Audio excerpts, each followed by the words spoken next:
The general slammed his fist on the table and shouted into the radio, "I don't care if they all die out there. Nobody crosses that line."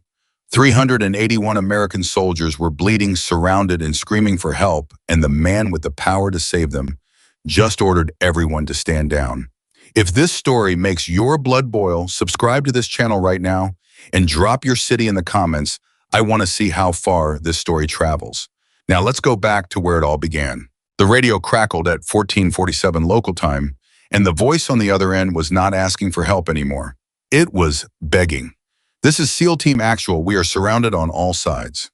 I repeat, all sides. We have 22 wounded, 3 critical. We are out of northern extraction options. Requesting immediate close air support. Please somebody respond." The transmission lasted 4 seconds, then static, then nothing. At Forward Operating Base Kestrel, 73 miles away, a room full of military commanders stood around a communications table and listened to that silence stretch out like a funeral. Maps covered every wall. Red markers showed enemy positions.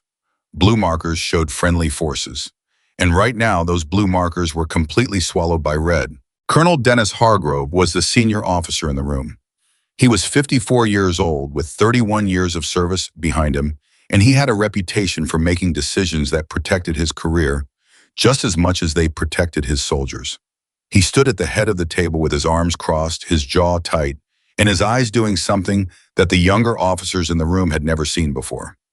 He was looking at those 381 blue markers and doing nothing. Lieutenant Colonel James Whitfield stepped beside him and kept his voice low. "Sir, they're going to run out of ammunition within the hour. If we don't authorize air support, how?" "The airspace is restricted," Hargrove said. "I understand that, sir, but do you—" Hargrove turned and looked at him with cold, measured eyes. "Do you understand what happens if we send an aircraft into that zone without authorization? Do you understand the political situation with that border? One unauthorized crossing and we've got a regional incident that goes all the way to the White House." Whitfield stared at him. "Sir, we have 381 Americans who are going to die." Hargrove's voice dropped to something flat and quiet, the kind of voice that ends conversations. "Then they're going to die in the right airspace." The room went silent. Nobody moved. Nobody spoke. Because every person standing in that room knew in some deep and terrible place inside themselves that what they had just heard was wrong. Not procedurally wrong, not technically wrong, morally wrong. The kind of wrong that follows a man home at night and waits for him in the dark. But rank is a powerful thing, and fear is even more powerful. And right now, both of those things were holding every officer in that room completely still.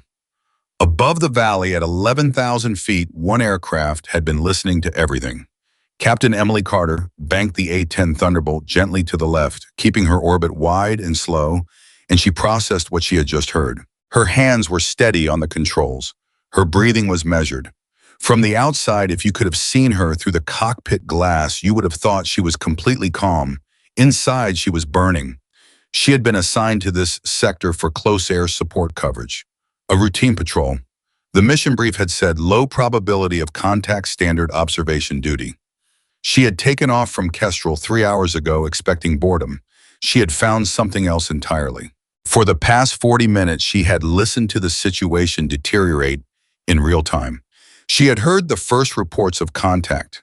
She had heard the call for reinforcements. She had heard the reinforcements get turned back. She had heard the perimeter get smaller and smaller as the enemy closed in from 3 directions, then 4. She had heard the casualty counts go up. She had heard the ammunition counts go down. And she had heard Colonel Hargrove's voice 14 minutes ago ordering all aircraft to maintain position outside the restricted zone. She keyed her radio. "Kestrel Command, this is Thunderbolt 7. I'm holding at Angels 11, Sector 4, requesting updated guidance on the ground situation." The response came from a communications officer, not from Hargrove. "Thunderbolt 7, you are to maintain current position and await further orders. Stand by. Stand by." Emily looked down through her targeting display at the valley below. She could see it, not with her naked eye. The terrain was too complex, the distances too great, but through the Maverick targeting pod, she could see the signature of the battlefield. She could see the heat signatures of the friendly forces clustered in the low ground, compressed into a tighter and tighter perimeter. She could see the movement on the ridgelines above them. She could count the positions. She had been counting them for 40 minutes. And she knew something that nobody at Forward Operating Base Kestrel could see from their maps and their radio reports. The enemy was not just surrounding the SEALs, they were hurting them.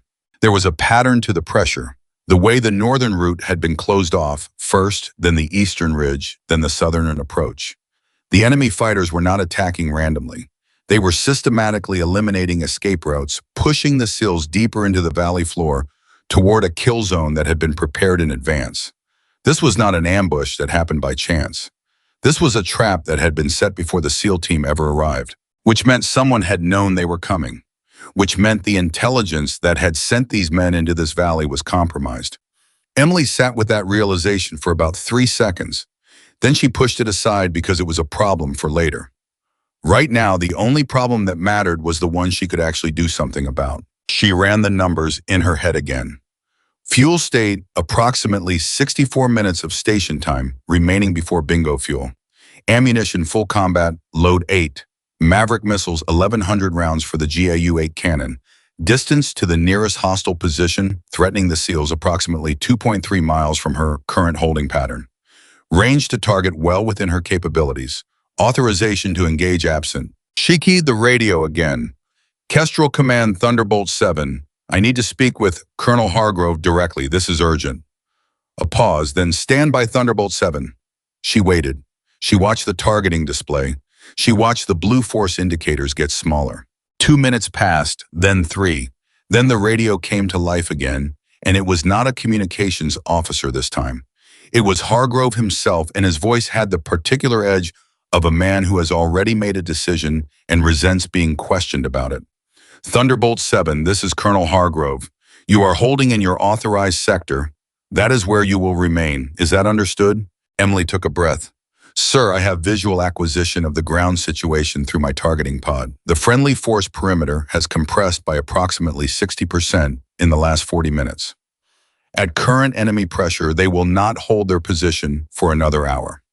I have a firing solution on multiple hostile positions that are directly threatening our people. I am requesting authorization to engage. Silence. Not the silence of a man thinking. The silence of a man deciding how angry to be. Captain Carter, Hargrove's voice was slow and deliberate now. You are not authorized to enter that airspace. You are not authorized to engage targets in that sector. You will maintain your current position or I will have you on the ground and facing court-martial before the sun goes down. Am I clear? Emily looked at the targeting display. She looked at the numbers on the fuel gauge. She looked at the clock on her instrument panel. She thought about 31 years of service and a man who had just said that 381 Americans dying in the right airspace was an acceptable outcome. Sir, she said, and her voice was quieter now and very, very steady. With respect, I hear you.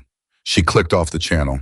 And then she did something that she had known somewhere in the back of her mind she was going to do from the moment she first heard that SEAL team's voice on the radio.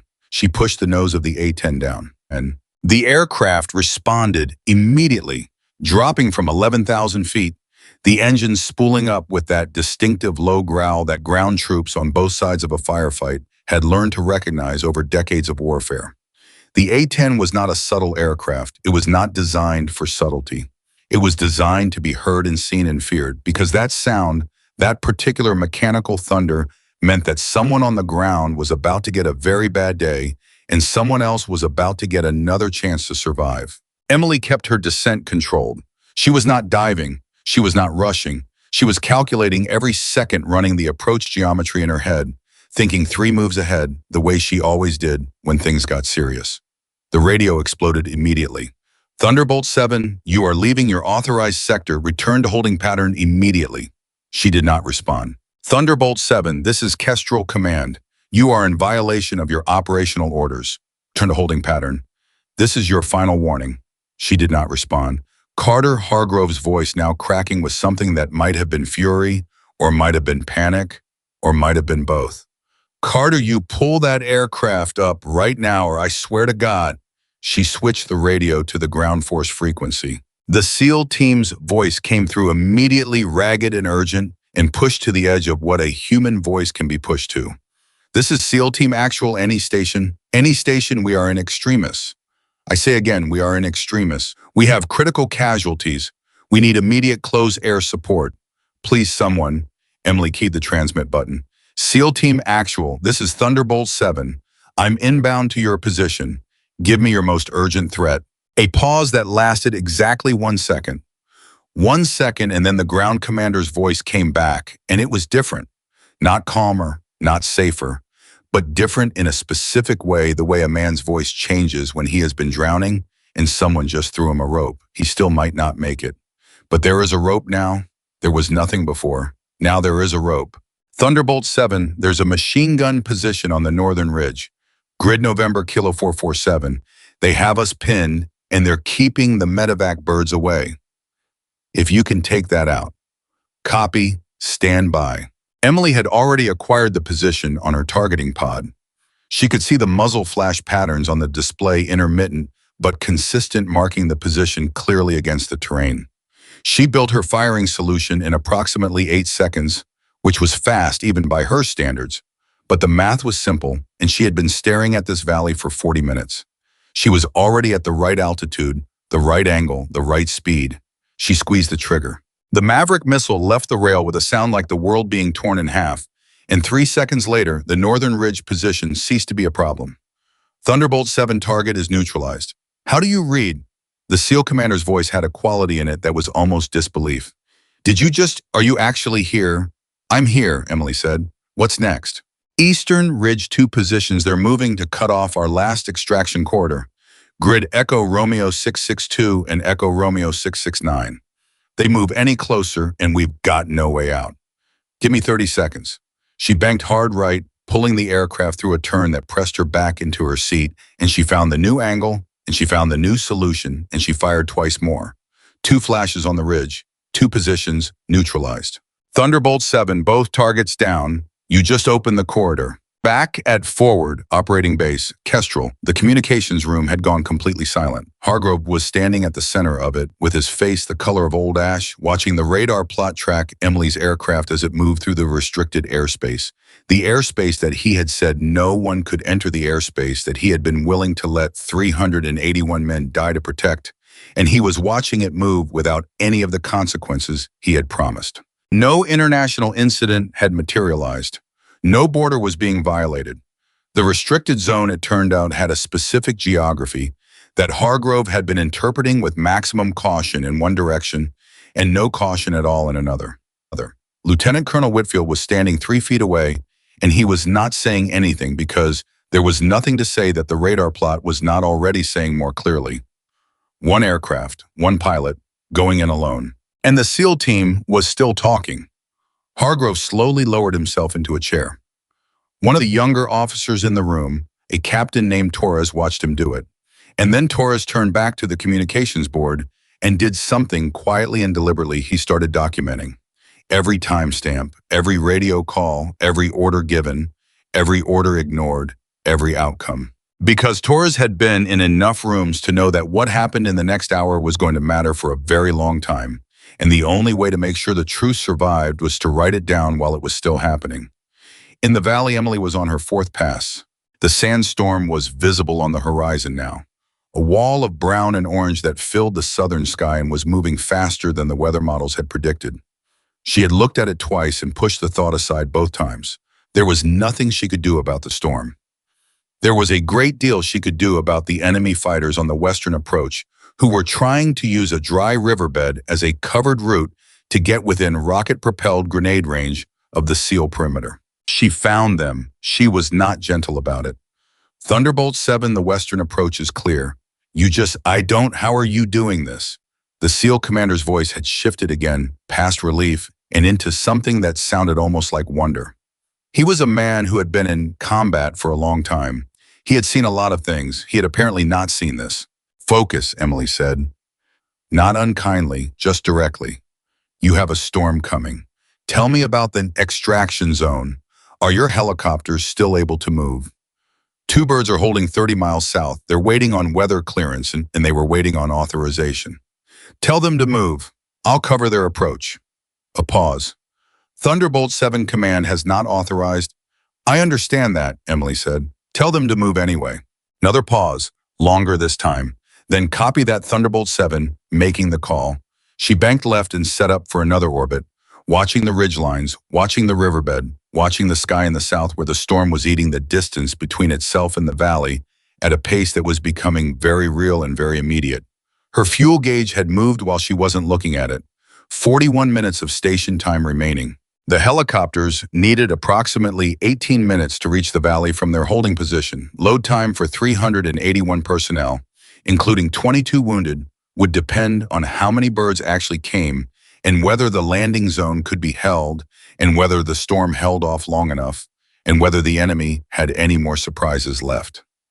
A lot of variables, too many to model precisely. Emily had always been better at acting on incomplete information than most pilots she had trained alongside. Her instructors at the academy had called it instinctive tactical reasoning. One of her earlier commanders, a man she respected enormously, had called it something simpler. He had said, "Carter, you have the ability to look at a situation that is almost too complicated to understand and find the one thing that makes it simple. That is not a small thing. Don't let anyone talk you out of it." She was thinking about that now. The thing that made this situation simple was not complicated to identify. 381 people needed to board helicopters. The helicopters needed about 18 minutes to arrive. The storm would close the valley in approximately 40 minutes. The enemy needed to be kept off the landing zone for the entire duration. Simple, brutal, clear. She keyed the radio to the helicopter frequency. "Rescue flight, this is Thunderbolt 7. I am currently providing close air support for SEAL Team Actual in Sector 4. I need your flight lead." A voice came back immediately. "Thunderbolt 7, this is Rescue 6-1. We read you. We're holding south of the weather. What's your situation? Your landing zone is approximately here." She gave the grid coordinates, "and I will have it clean for your arrival. Start moving now. You have a window, and it is closing." A short pause. "Thunderbolt 7, we don't have authorization from command to Rescue 6-1. Emily's voice was calm. It was the calm of someone who has made a decision and is now completely committed to it. And the certainty in her voice was something that came through the radio and landed in the helicopter cockpit like a physical weight. There are 381 Americans in that valley. The storm closes in 40 minutes. I am the only aircraft in the sector. I am asking you to move." The longest pause yet. "Then copy Thunderbolt 7. Rescue flight is moving. 7 minutes to the valley edge." Emily exhaled slowly. "Thank you," she said, and then she went back to work. The enemy had not stopped. They were adapting. The loss of the northern ridge position and the eastern ridge positions in the western riverbed approach had not broken their will to fight. It had redirected it. They were now pushing harder from the south, the one direction Emily had not yet fully covered, and the ground commander was calling it out in real time. "Thunderbolt 7 Southern, approach, multiple contacts. They are moving fast." "I see them." She was already turning. "Get your people moving to the landing zone. Start the movement now. Do not wait. We've still got wounded who can't. Get them moving. Even slow movement is movement. I will keep the south clear. You need to be at that LZ when the helicopters arrive." She heard the ground commander relay the order. She heard voices in the background, a lot of voices, organized chaos, the sound of a military unit beginning to move under fire. She heard someone calling for stretcher bearers. She heard someone call for suppressing fire on the southern berm. And she came around the corner of her orbit and she put the GAU-8 cannon to work. The sound of that weapon, 1,100 rounds per minute, each round the size of a soda can fired from a 7-barrel rotating mechanism that the Air Force had built specifically to make heavy things stop existing, was a sound that the SEAL team on the ground heard as something very close to a miracle. The southern approach collapsed under it, not metaphorically, literally collapsed as the enemy fighters who had been advancing through it suddenly had a very compelling reason to stop advancing. "South is clear," the ground commander shouted. Keep moving, everyone to the LZ." Emily checked the fuel gauge. 28 minutes remaining. She checked the storm wall in the south. It was no longer on the horizon, it was in the valley. The leading edge had reached the southern entrance, and the sky above the landing zone was beginning to change color at the edges. She checked the radar. The two rescue helicopters were 5 miles out. She checked the targeting display. There was activity on the northern ridge again. Not the original position she had handled that, but a new position farther east, moving into a spot that would have an angle on the landing zone. She turned north and fired her last Maverick. The new position did not develop into a problem. Thunderbolt 7, I have visual on your helicopters, the ground commander called. They are 3 minutes out. We have all personnel moving to the LZ. Wounded are being carried. We are going to make it. His voice broke on the last word, just slightly, just for a moment.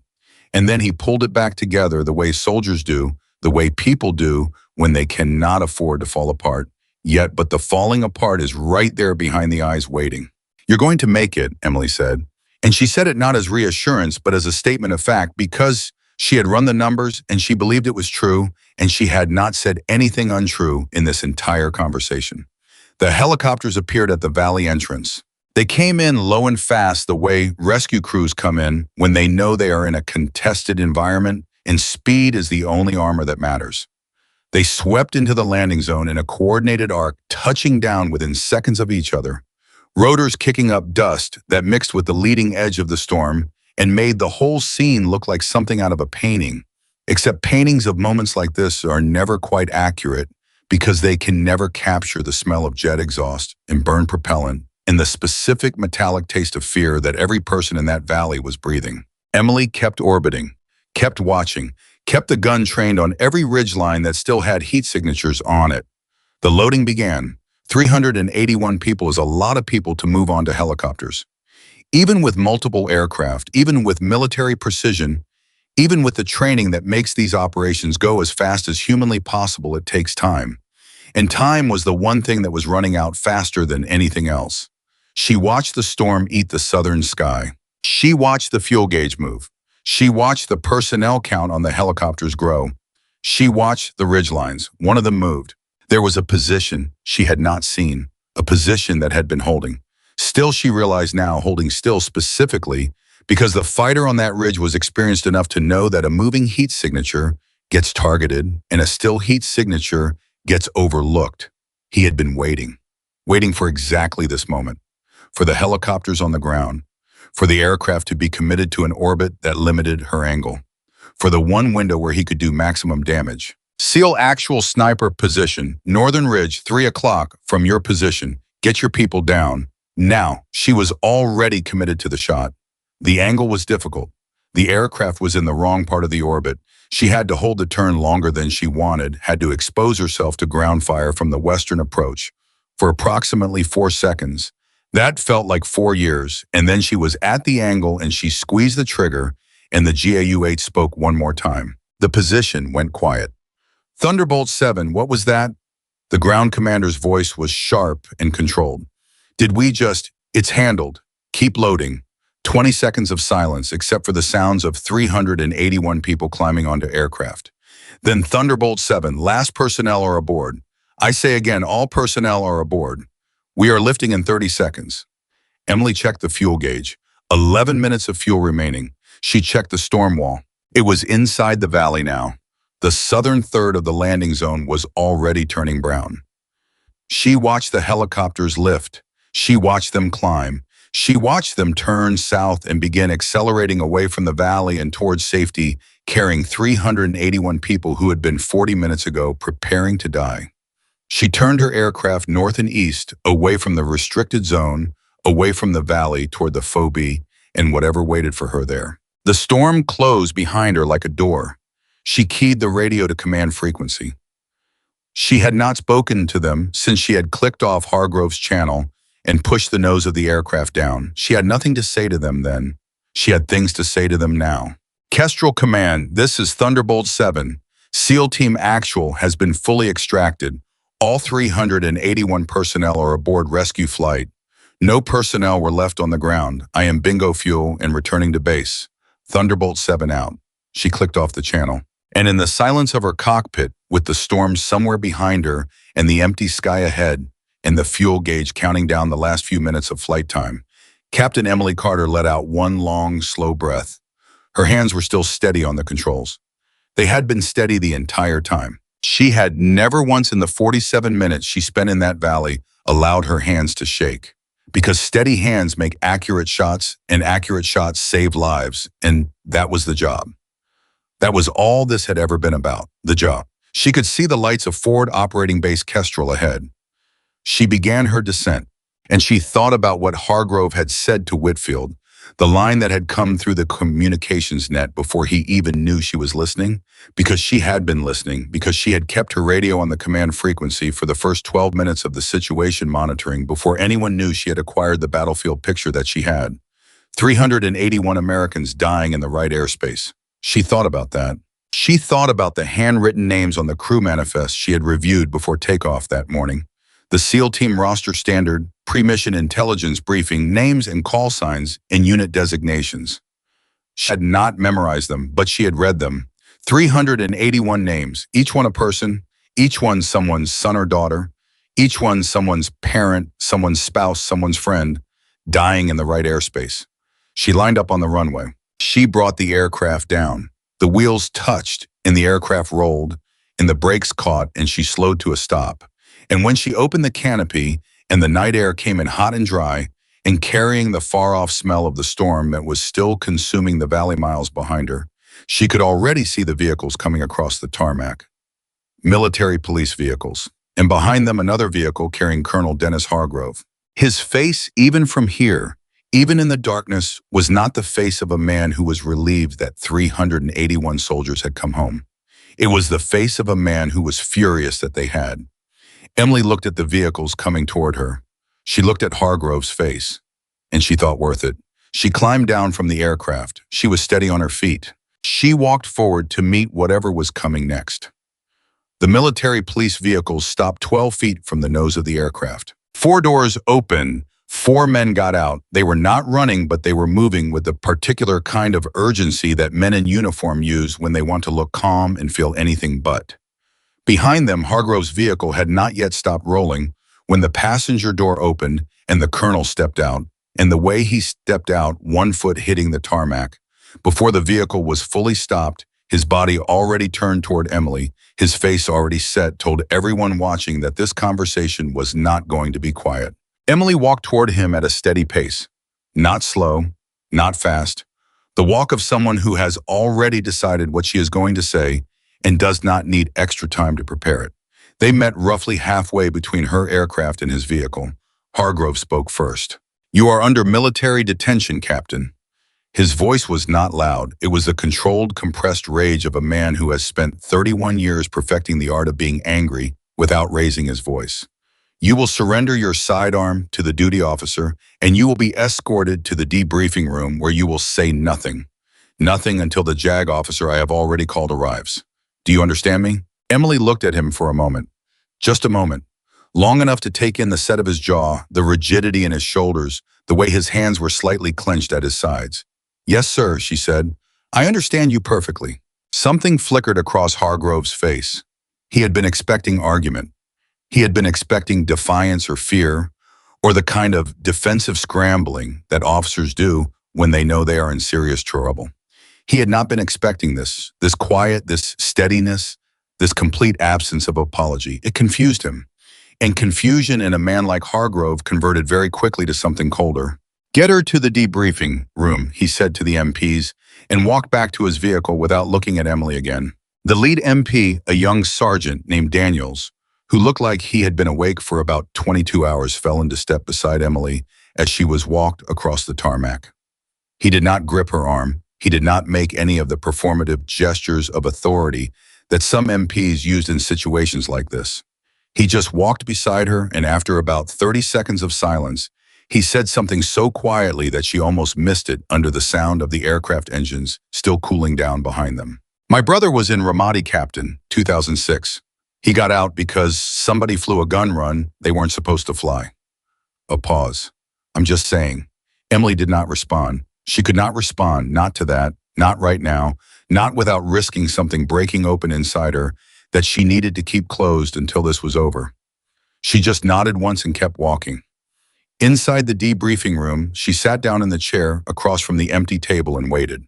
The clock on the wall read 17:23. She had landed 47 minutes after taking off into the restricted zone. She had been in the valley for 43 of those minutes. She had fired 6 Maverick missiles and approximately 800 rounds of cannon fire. She had not missed. She sat with those facts and let them settle. She was not proud of them, not exactly. Pride was not quite the right word for what she felt when she reviewed the sequence of events in her mind. The word was closer to certainty. She was certain she had made the right calls. She was certain that the math had worked. She was certain that 381 people had gotten on those helicopters, and she was certain of what would have happened if they had not. The door opened. Lieutenant Colonel Whitfield came in and closed the door behind him. He was not carrying paperwork. He was not accompanied by a JAG officer. He was alone, and his face had the expression of a man carrying something heavy that he has been carrying for a while. He sat down across from her. "How are you?" he asked. The question surprised her, not because it was asked badly, but because it was asked at all. She had been preparing for accusations for a formal preliminary inquiry for the legal architecture of a military discipline proceeding. She had not been preparing for someone to ask how she was. "I'm fine," she said. "You're sure?" He studied her face with the kind of attention that comes from experience rather than training. "You've been in continuous operation for—" "I'm fine, sir." She said it more firmly this time, but not unkindly. "What's the situation?" Whitfield leaned back slightly and put his hands flat on the table. "The rescue flight landed at FOB Marquez 20 minutes ago. All 381 personnel confirmed accounted for. 22 wounded, 3 critical, all stable. The critical cases are already in surgery." Emily absorbed this. She did not show the relief on her face, but it moved through her, a physical thing, a loosening of something she had not realized she was holding. "The situation here," Whitfield continued, "is more complicated. Hargrove has already filed a formal report with Central Command. He is characterizing your actions as, and I'm quoting directly, a unilateral violation of operational orders that constituted a clear breach of the chain of command and created significant risk of an international incident." "Did it?" Emily asked. "Create an international incident?" "No." "Did my strikes cause any civilian casualties?" "No, your strike footage has already been reviewed. Every engagement was within the defined combat zone against confirmed hostile forces with no collateral concerns." "Then what he's saying is that I violated orders," Emily said.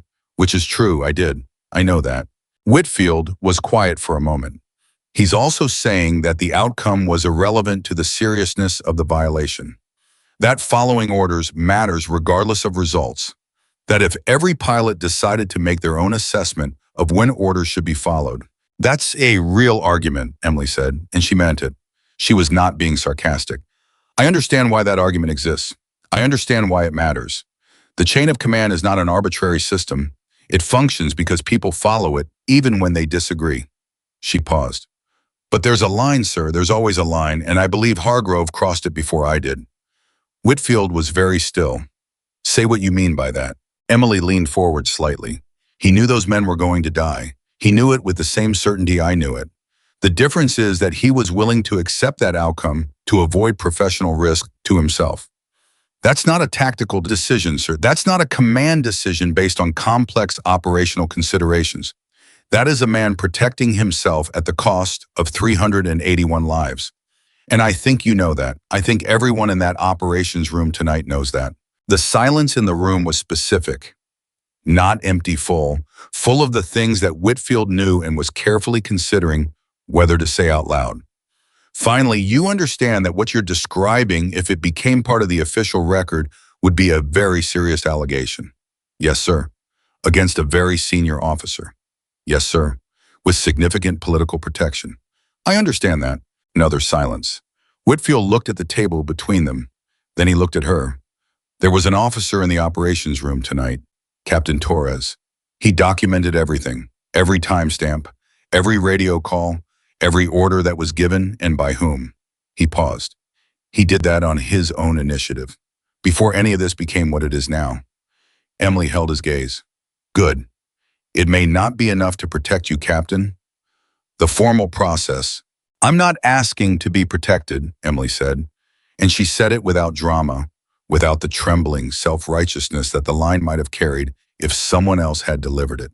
She said it matter-of-factly, the way she had said everything tonight, grounded and clear and completely without performance.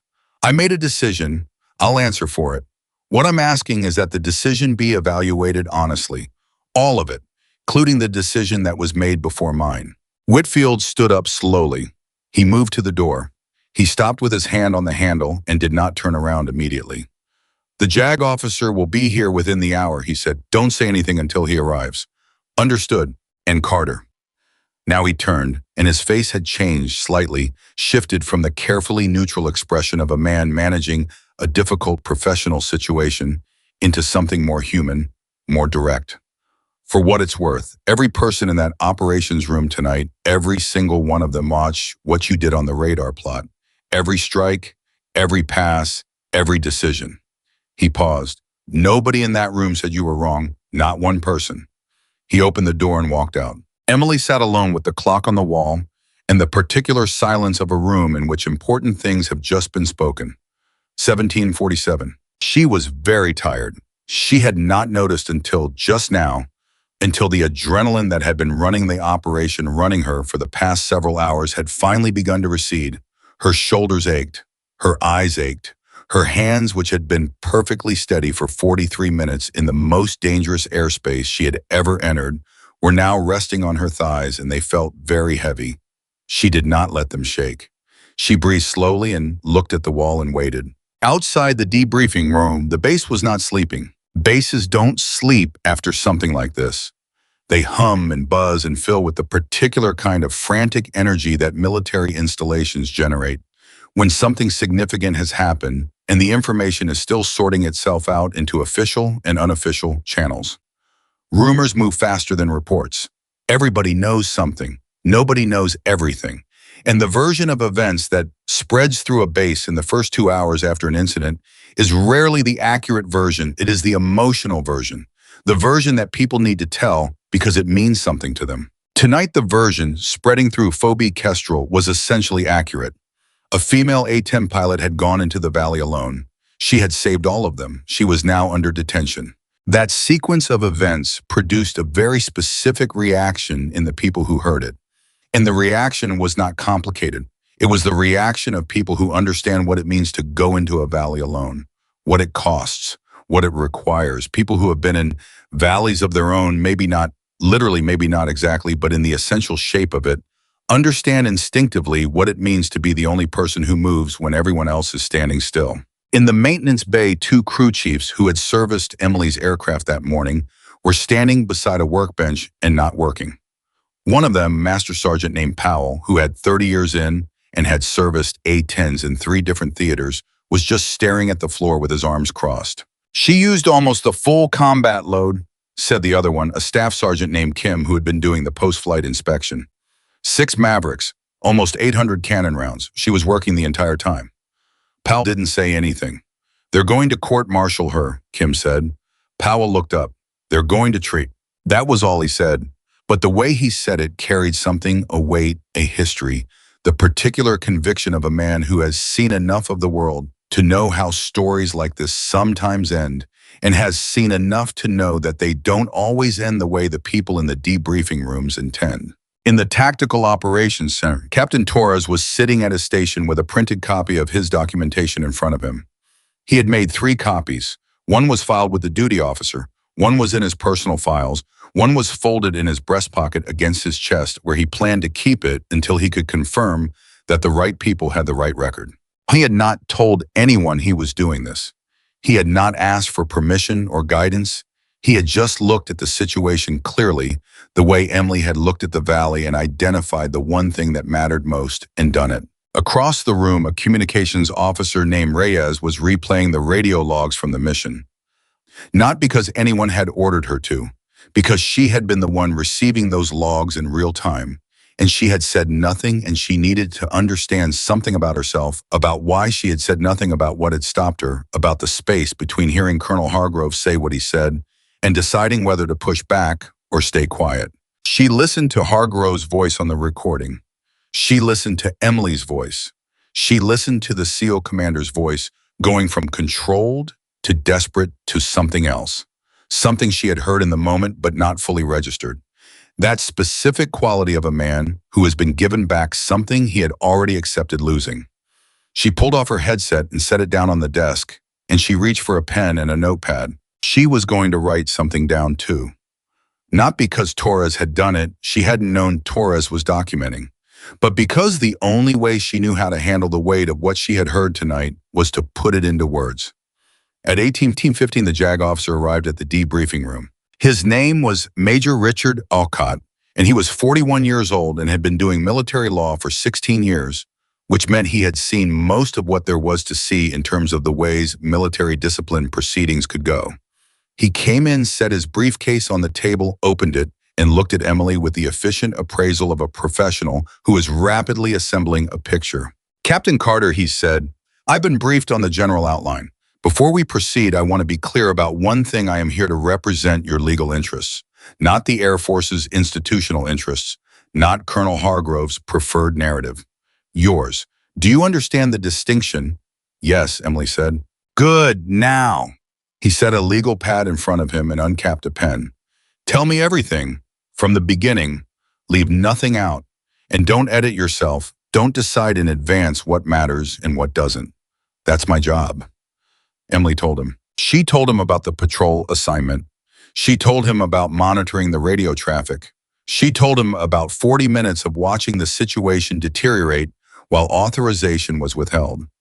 She told him about Hargrove's specific words, the words about dying in the right airspace, and she watched Alcott's hand pause on his notepad when she got to that part and then continue writing. She told him about switching channels, about the request to engage, about the denial, about the moment she pushed the nose down. She told him about every target, every engagement, every radio call with the SEAL commander. She told him about the fuel state when the last helicopter lifted, about the storm closing the valley, about turning north and east and coming home. When she finished, Alcott was quiet for a long time, reviewing his notes. "The phrase you attributed to Colonel Hargrove," he said finally, "that they would die in the right airspace. Who else heard that? Whitfield was present. The entire operations staff was present, and I was monitoring on the command frequency. You were on the command frequency when he said that, yes. And you were not identified as being on that frequency at that time. No, I was in a passive monitoring configuration. No one knew I was listening." Alcott wrote something and underlined it twice. "That's important." "I know," Emily said. He looked up. "Captain, I want you to understand the position you're in. The Air Force takes violations of the chain of command seriously, even when the outcomes are good, maybe especially when the outcomes are good, because good outcomes can make violations look like vindication. And institutions don't like their authority structure being subject to individual vindication. There will be people who want to make an example of you regardless of what happened in that valley tonight." "I know that too," Emily said, "and you still made the choice you made." "I did." He studied her. "Why, Em?" It was a direct question, not a legal question, an honest one, the question of a man who was trying to understand, not evaluate. Emily thought about it for a moment, not because she didn't have an answer, but because she wanted to give him the honest answer and not the easy one. "Because I could see them," she said finally, "on the targeting pod, the heat signatures. I knew they were people. I knew they were alive right then and that they might not be alive in an hour. And I had the aircraft. I had the ammunition. I had the training and the skill and the capability to change what was going to happen.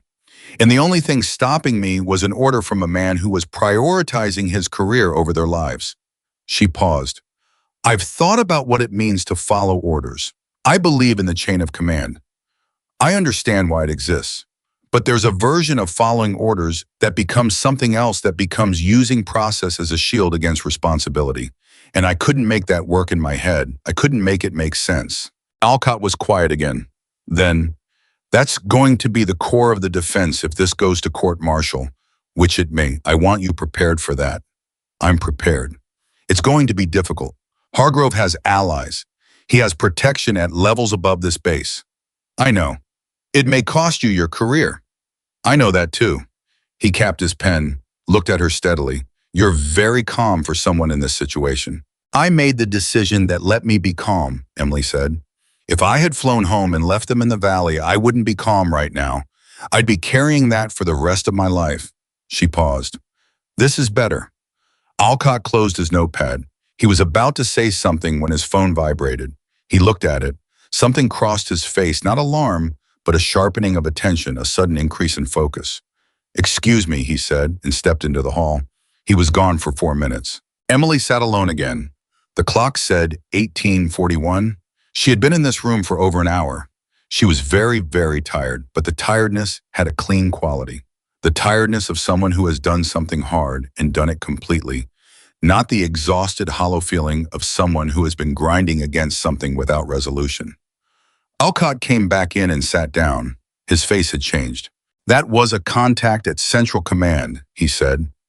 He was choosing his words carefully, and Emily could see him doing it, could see the legal mind sorting through exactly how much to say and in exactly what form. Apparently, the commander of the SEAL unit that was extracted tonight filed an after-action report approximately 40 minutes ago. It named you specifically. It described in very specific terms the sequence of events from the ground perspective, and it contained a formal commendation request. He paused. The SEAL commander also apparently got on a phone call with someone at a level that I am not going to characterize and conveyed his assessment of Colonel Hargrove's decision-making in language that was described to me as, I'm quoting, not suitable for a formal document. Emily stared at him. He did that in 40 minutes. Apparently, the SEAL commander is also not someone who waits for the right airspace. For the first time since she had landed, Emily came close to something that might have been a smile. She did not let it quite get there. This was not the moment for it, but it moved through her face and Alcott caught it. "This does not resolve your situation," he said quickly. "A commendation request and a court-martial charge can coexist. They can even be processed simultaneously, which is a particular kind of bureaucratic absurdity that the military has occasionally achieved. But it changes the picture." "It changes the picture," he agreed. "Yes." The picture it changed was not a small one. Because what a formal commendation from a SEAL unit does what a senior SEAL commander's direct personal contact with levels of authority above Colonel Hargrove does is introduce a competing narrative into the institutional machinery. And competing narratives have weight. They create friction. They slow things down. They force the people who were prepared to move quickly and quietly in one direction to stop and account for the noise coming from another. Hargrove filing his report in the first 90 minutes after the mission had been operating with the speed of a man who wanted to establish the official version before the unofficial version could catch up. He had been too slow, or rather, the SEAL commander had been faster. At 19:02, something happened that nobody at FOB Kestrel had anticipated. The rescue helicopters had landed at FOB Marcus, but 3 of the SEAL team's officers, their wounds treated and stabilized, had requested and received immediate transport back to Kestrel. They had given a specific reason for the request. They wanted to be present. They did not specify present for what. But the duty officer at Marcaz, who had also been following the radio logs from the mission, had a fairly clear understanding of what present meant and why it mattered, and he had approved the transport without waiting for authorization from Hargrove's chain of command, a decision that would later cause its own modest administrative problem, and that the duty officer would later describe as the easiest call he had ever made in his military career. The 3 officers arrived at Kestrel at 1934. Their names were Commander Garrett Walsh, Lieutenant Commander Paul Nakamura, and Lieutenant Marcus Webb. Walsh was the ground commander, the voice Emily had been talking to in the valley. He was 38 years old with a bandaged arm from a fragment wound he had taken approximately 90 minutes before Emily arrived in the valley, and he walked with the careful, controlled movement of a man whose body is telling him one thing and whose will is telling it another. They were escorted to the command building. They did not go to the debriefing room where Emily was waiting. They went to the office of the base commander, Brigadier General Sandra Okafor, who had been awakened from an off-base dinner engagement approximately 2 hours earlier, and had arrived at the base 20 minutes after Emily landed, and who had since been sitting in her office doing something that a brigadier general does not often get to do in real time, watching an entire situation unfold and making the deliberate choice not to intervene until she understood exactly what she was intervening in. She understood it now. She stood up when Walsh and Nakamura and Webb came in. Walsh did not salute immediately. He looked at her for a moment first. He was a man who had several hours ago been preparing to die. That does something to a person's relationship with formality. Then he saluted. General Okafor, he said, I appreciate you seeing us. Sit down, Commander, she said, and then all of you sit down. You've had a long day. Walsh sat. His arm was visibly causing him pain. He did not acknowledge it. General, I filed an after-action report and a commendation request from Marcos, but I wanted to be here personally to make sure you had the complete picture, not the signals picture, the ground picture. Tell me, Okafor said. Walsh talked for 11 minutes without stopping. He described the valley in real time from the ground, the compression of the perimeter, the ammunition situation, the casualty picture, the moment when every officer in the SEAL unit had done the math and understood what the math said. He described the radio calls to command and the responses they received. He described Hargrove's order in the terms in which he had received it from the ground as a death sentence delivered in administrative language. And then he described the moment the A-10 appeared. He was not a man who used emotional language easily. SEALs as a category tend toward understatement the way other people tend toward breathing automatically without thinking about it as a default. But when Walsh described hearing Emily's voice on the radio, hearing the specific things she said, the specific way she said it, the steadiness of it in the middle of everything, his voice changed. Not much, just slightly, just enough. She said, "You're not leaving anyone behind tonight," Walsh told Okafor. "And I want to be honest with you, General. I had been commanding men in combat for 14 years at that point, and I had heard a lot of radio calls in a lot of bad situations. That was the most important sentence I have ever heard in my life, because of what it meant, because of what it cost her to say it." He paused, and then she delivered on it. Every single strike, every single decision. She never missed, she never hesitated, and when the last of my people were on those helicopters, she had about 10 minutes of fuel left. The room was very quiet. Okafor looked at Walsh for a long moment. Then she looked at the two officers beside him, Nakamura and Webb, both of whom had been in the valley, and both of whom were looking at her with the kind of direct, unblinking attention that people give to someone they have decided to trust with something important. "Where is Captain Carter now?" Okafor asked. "Debriefing room C," said her aide, who had been standing quietly to one side of the room throughout this conversation. "And Colonel Hargrove?" "He filed his formal report at 17:55 and returned to his quarters, ma'am." Okafor nodded slowly. She was a woman who had learned over 28 years of service to be very precise about the order in which she did things. Because order matters. Because the sequence of actions tells a story, and she was now in the position of determining what story this was going to be. She made two decisions in the next 30 seconds. The speed of the decisions did not reflect their magnitude. She had been considering them for the past 2 hours. She had been waiting for enough information to be certain. She was certain now. "Get me Colonel Hargrove," she said to her aide. "Tell him I need him in my office, now. And tell Major Alcott that Captain Carter is released from detention pending full review. She is to be provided quarters food and whatever else she needs tonight." A pause. "And tell her from me personally that the SEAL commander is here, in case that means something to her." It did. It meant everything. Down the hall in debriefing room C, Emily did not know any of this was happening. She was sitting in the same chair she had been sitting in for 2 hours with the clock on the wall at 1941, and she was doing what she had been doing since she landed. She was waiting, and she was not afraid. She was tired. She was hungry. Her back ached from 4 hours in the ejection seat. She was facing a potential court-martial that could end the only career she had ever wanted. She was alone in a room with fluorescent lights and a table and a clock. And somewhere 381 people were breathing. That was the math. That was the final calculation. It was simple and it was complete, and it had been the same since the moment she pushed the nose of the aircraft down and stopped waiting for someone else to act. She had run the numbers. She had flown the mission. She had brought them home. The door opened. Alcott came back in, and his face was different from any version of it she had seen tonight. Not cautious, not professionally neutral, something more open. "Captain Carter," he has said, "you're released. General Okafor's orders." He paused. "And there are some people here who would like to speak with you." Emily stood up. She was steady. She walked to the door.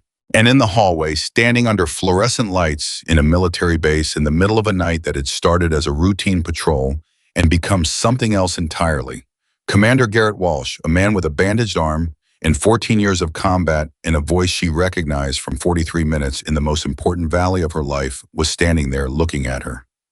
He didn't say anything for a moment, neither did she. Then Walsh said, "I wanted to look you in the eye." His voice was rough, not from emotion alone, from hours of shouting orders over gunfire, from the particular exhaustion of a man who has led people through something they almost didn't survive. "I wanted to look you in the eye and say it to your face. Not over the radio, not in a report, to your face." Emily waited. "Because of what you did tonight," Walsh said. "I am going to go home and see my daughter." He stopped, cleared his throat, pushed through it. 380 of my people are going to go home and see theirs. And none of us, not one of us, would be doing that if you had followed that order and stayed in your airspace. He paused. "So, thank you. That's the sentence. That's what I came here to say." Emily looked at him. She thought about 31 years of service and a man who said they would die in the right airspace. She thought about a fuel gauge counting down from 41 minutes. She thought about a radar screen in an operations room full of people who said nothing, and a young captain named Torres who wrote everything down anyway. She thought about 381 names on a crew manifest that she had read that morning and not memorized but not forgotten. "You would have done the same for me," she said. Walsh held her gaze. "Yes," he said, "I would have." The hallway was quiet for a moment that stretched. Then Nakamura, standing slightly behind Walsh, said something that broke the solemnity in exactly the right way, in the way that only people who have been through something terrible together and survived it can break solemnity, which is by being honest about it. "For the record," Nakamura said, "when we heard that A-10 engine, Webb cried." Webb, who was 29 years old and had been in combat since he was 24, said, "I did not cry." "You absolutely cried." "I had debris in my eyes from the Maverick strike." Both eyes simultaneously for about 30 seconds. Emily looked at Webb. Webb looked at the ceiling. And something moved through her through all of them that was not quite laughter but was close to it and was exactly right for this moment, because the alternative to this was something much heavier, and they had all been carrying heavy things for long enough tonight. Down the hall, Hargrove was walking toward Okafor's office, and he did not know yet what was waiting for him there. He did not know about Torres's documentation. He did not know about the SEAL commander's report, or the phone call, or the 3 officers standing in the hallway outside debriefing room C. He did not know that the version of events he had tried to establish in the first 90 minutes had already been outrun. He would know very soon, but that was down the hall. Here in this hallway, Emily Carter stood with 3 men whose lives had cost her the career she might be about to lose, and she found that she could not make herself regret any part of the math.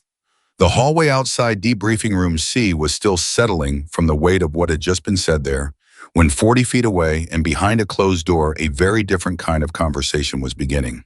Brigadier General Sandra Okafor had been in the United States Air Force for 28 years. She had served in 3 theaters. She had buried subordinates. She had promoted officers she believed in and documented officers she did not. She had sat across from men who lied to her face and men who told her truths that cost them everything, and she had learned over 28 years to know the difference in the first 30 seconds of a conversation.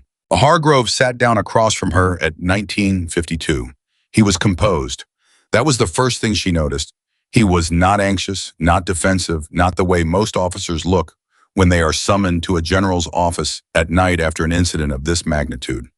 He was composed of a man who has already decided what he is going to say and has confidence in the structure of the institution behind him. That told her something. "Colonel," she said, she did not offer him anything. No coffee, no preliminary pleasantries, no softening of the environment. "Walk me through your decision-making tonight." He did, efficiently, clearly, with the practiced fluency of a man who had been mentally rehearsing this account since approximately the moment Emily's aircraft disappeared off his radar into the restricted zone.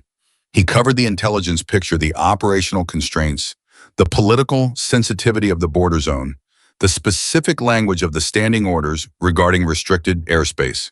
He was thorough. He was organized. He used the right words in the right order. And he did not mention at any point the specific phrase that Emily had heard. The phrase about dying in the right airspace. Okafor let him finish.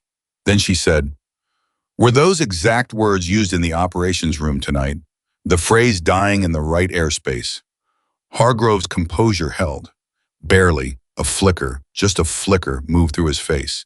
If she had been less experienced, she would have missed it. She was not less experienced. I may have used strong language in a high-stress environment, he said carefully. The specific phrasing I cannot confirm. Others in the room can, Okafor said, and they will be asked. Another flicker. With respect, General, whatever language was used in an internal command discussion does not change the fundamental. It changes quite a bit, Okafor said, and her voice had not risen at all, had not sharpened, had not taken on the theatrical quality that some officers use when they want to signal authority. It had simply become more precise, the precision of a scalpel, not a hammer. It changes the character of the decision.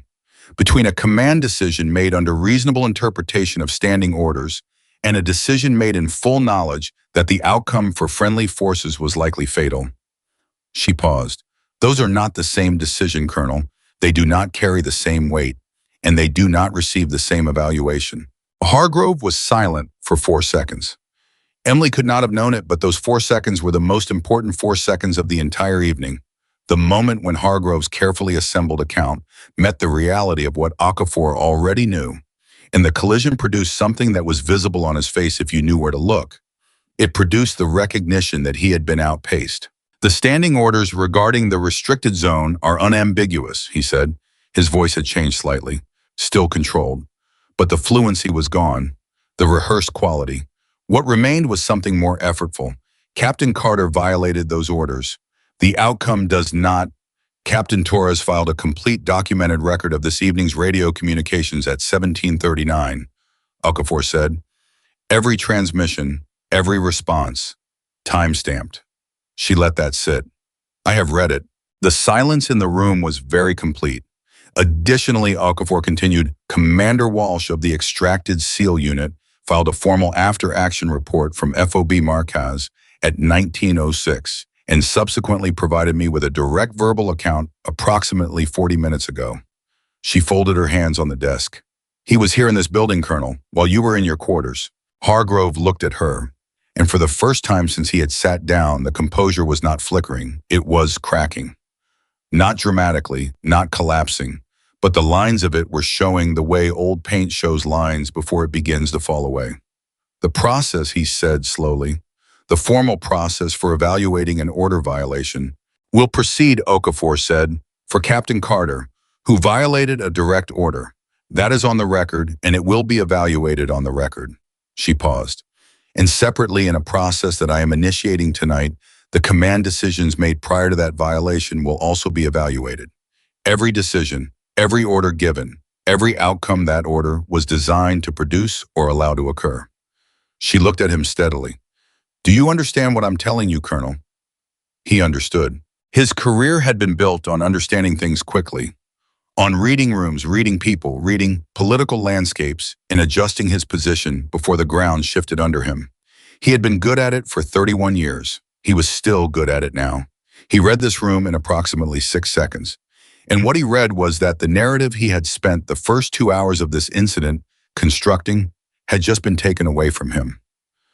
I'd like to speak with a JAG officer, he said. That's your right, Okafor said. One will be made available to you. She stood, which ended the meeting in the way that a general standing ends meetings. You are relieved of operational command pending the formal review. Major Whitfield will assume acting command of the operations center. She paused at her office door. Good night, Colonel. Hargrove walked out. And the hallway he walked into was the same hallway where 40 feet away, Emily Carter was standing with 3 SEAL officers and something that was almost laughter. He did not walk toward them. He turned the other direction. He walked away, and nobody in the hallway said anything, and the sound of his footsteps faded, and then it was just the 4 of them again. Emily and Walsh and Nakamura and Webb and the fluorescent lights in the night that was still happening outside. 2014. Word travels on a military base the way it travels in any small closed community where everyone knows everyone and the stakes are always high and the information is always relevant to somebody's survival. It travels through maintenance bays and motor pools and dining facilities and bunk rooms, and it changes slightly with each telling, not because people are dishonest, but because people add the parts that matter most to them, and different things matter to different people.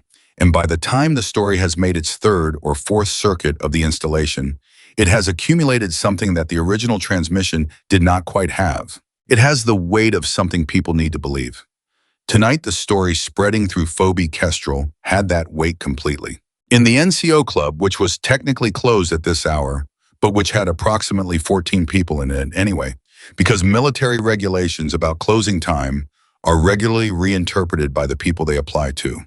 Master Sergeant Powell was sitting at a corner table with Staff Sergeant Kim and 3 other maintenance crew members, and they were not talking about the aircraft. They were talking about the pilot. She was on the last crew manifest I pulled before she took off, Kim said. She was on her second coffee, which at this hour meant she had given up on sleep. I looked at the fuel state when she came back. She had about 9 minutes. 9 minutes, Powell repeated. Maybe 10. I'm being generous. If the storm had moved 30 minutes faster, someone else started. It didn't, Powell said. She made it work with the time she had. That's the job. They're going to court-martial her, Kim said again. Let them try, Powell said. And this time there was something in his voice that was different from the first time he had said it, something more specific, more grounded. Because in the 2 hours since he had first said it, he had learned things about Torres's documentation, about the SEAL commander's report, about what Hargrove had said in the operations room. Powell had 30 years in and a network of contacts built over those years that was whooshing and deep and remarkably good at moving information. They're going to have a hard time making the case that the officer who saved 381 people deserves punishment, while the officer who was willing to let them die keeps his command. Hargrove's got protection at... He had protection, Powell said. Before tonight, he picked up his coffee. Things changed tonight. I was right, but the way things were changing was not simple, and it was not clean, and it was not the kind of change that resolves quickly. Military institutions, like all large institutions, move through a specific sequence when something significant happens: initial response, information gathering, narrative formation, formal process, political resolution. Each stage takes time. Each stage involves people with competing interests. And the formal process, once initiated, has a momentum of its own that does not always align with what everyone in the room privately understands to be true. Emily was moved to officer quarters at 20:30. Alcott had told her to sleep. She had told him she would try. She lay down on the bunk in the small room and looked at the ceiling and ran the mission again. In her mind, not from anxiety, not reviewing mistakes, but the way a pilot reviews any mission afterward, mapping the decisions against the outcomes, checking the math. The math was clean. Every strike had been necessary. Every decision had been the best available decision given the information and constraints at the time. She had not wasted a single round. She had not missed a single target.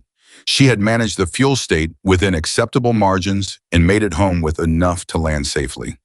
Professionally, it had been the best mission she had ever flown. That fact and the fact of the potential court-martial existed in her mind simultaneously without contradiction, because she understood something that Hargrove apparently did not: that the quality of a decision and the consequences of a decision are two separate categories, and that sometimes doing the right thing perfectly still costs you everything. She was prepared for that. What she was not prepared for was what happened at 2147. Her door opened a knock first, then the door, and it was Alcott, and he had his jacket off and his sleeves rolled up, which for a JAG officer at this hour meant something significant had happened that required immediate attention. "You need to hear this," he said. She sat up. "There's been a development in the intelligence picture from the mission," Alcott said. He came in and closed the door and remained standing, because whatever he had to say was not the kind of thing that required sitting down. It required the kind of physical readiness that comes from being upright. The initial post-mission analysis of the enemy force composition and tactical pattern in the valley has produced something that the Intelligence Directorate is calling, and I want to use their language here, anomalous. Emily was fully awake now. Anomalous how the team was coming, Alcott said. This has been confirmed. The pattern of the ambush set up the sequence in which escape routes were closed, the positioning of the machine gun on the northern ridge, the prepared kill zone. This was not an opportunistic engagement. This was a prepared engagement against a specific unit at a specific location at a specific time. Emily looked at him. The intelligence was compromised. That's the current assessment. Yes, she had thought this in the valley 43 minutes in. She had thought it and pushed it aside as a problem for later. Later had arrived. Do they know the source? Not yet. The formal investigation is just beginning, but Alcott stopped. He ran a hand through his hair, which was the first time all night she had seen him make an uncontrolled gesture. Emily, the mission tasking that sent the SEAL team into that valley, the intelligence product that identified the target and recommended the insertion point, it came through Hargrove's operational chain. The room was very quiet. He didn't know, Emily said. It was not a question. She was thinking out loud, running the logic. Hargrove didn't know the intelligence was compromised. He couldn't have known if he had known the team was walking into a prepared ambush. He would have found a way to cancel the mission, rather than let it happen and deal with the fallout. That's the current assessment, Alcott said carefully. He did not know the intelligence was compromised, but someone did. That is now the central question of a separate investigation that is operating at a level significantly above this base. He paused. What this means for your situation is complicated. On one hand, it changes the context. The SEAL team was sent into that valley on bad intelligence, and the decision not to support them once they were in contact could be being interpreted by some people at Central Command as compounding a situation that was already compromised. He stopped again. On the other hand, there are people who believe this new information makes the entire incident politically sensitive in a way that argues for resolving your case quietly and quickly, rather than letting it become a public proceeding that draws attention to the intelligence failure. Emily understood what he was not quite saying. They want to close the file. Some people do, and that means closing mine. Possibly in your favor, possibly not. She stood up, moved to the window, looked out at the base, the lights, the movement of the night, watched the ordinary machinery of a military installation doing what it does around the clock, regardless of what has happened in the last several hours. She turned back to face him. If they close it quietly, she said, then Hargrove's decision never gets formally examined. The phrase he used, dying in the right airspace, never becomes part of the official record. Torres's documentation gets filed and archived, and nobody outside this base ever reads it. That's the risk, Alcott said. And if they proceed formally, it becomes a public record. Everything becomes public. Your violation, Hargrove's decision-making, the intelligence failure, all of it. He paused. And you face a court-martial that even with the SEAL commander's testimony and Torres's documentation and every other piece of evidence on your side carries real risk. Because you did violate a direct order, that is not in dispute. The question is whether the order itself was lawful and whether a reasonable officer in your position was justified in disregarding it. Those are questions that a military court can answer in different ways depending on who is sitting on the panel and what precedents they choose to apply. Emily was quiet for the long time. Alcott let her be quiet. He was good at that, knowing when to give people the space the moment required. What do you want to do? He asked finally. She looked at him. I want the full process. I want the formal record. I want everything on the table, even knowing what that risks, especially knowing that. She said it without hesitation, without drama. The way she said everything, grounded, clear, completely committed. Because if we close it quietly the next time something like this happens, there's no record. The next pilot who hears what I heard, who looks at what I looked at, who has the same decision in front of them, they have nothing. No precedent. No record that shows this was considered and evaluated, and that there is a legitimate case to be made for doing what I did. She paused. I didn't fly that mission so I could protect myself afterward. I flew it because the right thing to do was clear and the alternative was unacceptable. That reasoning applies here too. The right thing is the public record. Alcott looked at her for a long moment. Then he did something she had not expected. He nodded slowly, specifically the nod of a man who has heard something he agrees with and is being honest about that agreement, even though his professional role requires a certain neutrality. All right, he said. I'll communicate that to the appropriate parties. He left. Emily sat back down on the bunk, 22 room. She had been awake for approximately 18 hours. She had flown 4 hours. She had spent 43 minutes in a combat environment running the most complex close air support mission of her career. She had been detained, interviewed, released, and was now facing the choice between quiet resolution and public proceeding, and she had chosen the harder one because it was the right one, and she was apparently constitutionally incapable of choosing otherwise. She lay back on the bunk. And for the first time all night, she let herself think about home. She thought about Kansas, about the flat land and the big sky and the military aircraft that had flown over her childhood like promises. She thought about her father, who had served 2 tours in Vietnam and never talked about them, and who had stood on the porch when she left for the academy and said only, "Don't come home unless you're proud of what you did out there." She thought about what she would tell him. Not about the mission. He would understand the mission without much explanation, but about the room and the table and the decision to go public. He would understand that too. I had never once in her entire life chosen the easier path over the honest one. She closed her eyes. She did not sleep immediately. The mind does not simply switch off after a day like this one, but the thoughts became slower, less urgent, more like the movement of something being processed rather than something demanding immediate response. And gradually, the machinery of her mind settled. She was asleep by 22:23. She did not know what was happening at 22:23 in the office of the base commander. She did not know that Okafor had been on secure communications with Central Command for the past 90 minutes. She did not know that those communications had included a 3-way conversation between Okafor, the SEAL team's parent command, and an office at the Joint Chiefs level, whose involvement signaled that the matter had achieved a status that FOB Kestrel's internal politics could no longer contain. She did not know that the intelligence failure angle, the compromised product that had sent 381 men into a prepared ambush, had elevated the entire incident from a local command discipline matter to something that required attention at a level that made Hargrove's protection network look like it was built from cardboard. She did not know any of this. She was asleep. At 23:15, Hargrove's JAG officer arrived at his quarters. They spoke for 37 minutes. At the end of that conversation, Hargrove made a decision of his own, a decision that was smaller and quieter than anything Emily had decided tonight, but that carried its own specific weight. He asked the JAG officer what the realistic outcome of a full formal investigation looked like, given everything that was now in the documentary record. The JAG officer was honest with him. This was either a courtesy or a professional obligation, possibly both. The conversation that followed was not recorded, but its conclusion was visible in what Hargrove did next, which was to draft a document at 23:52 that he would submit to Okafor's office at 07:00 the following morning. The document was not an admission.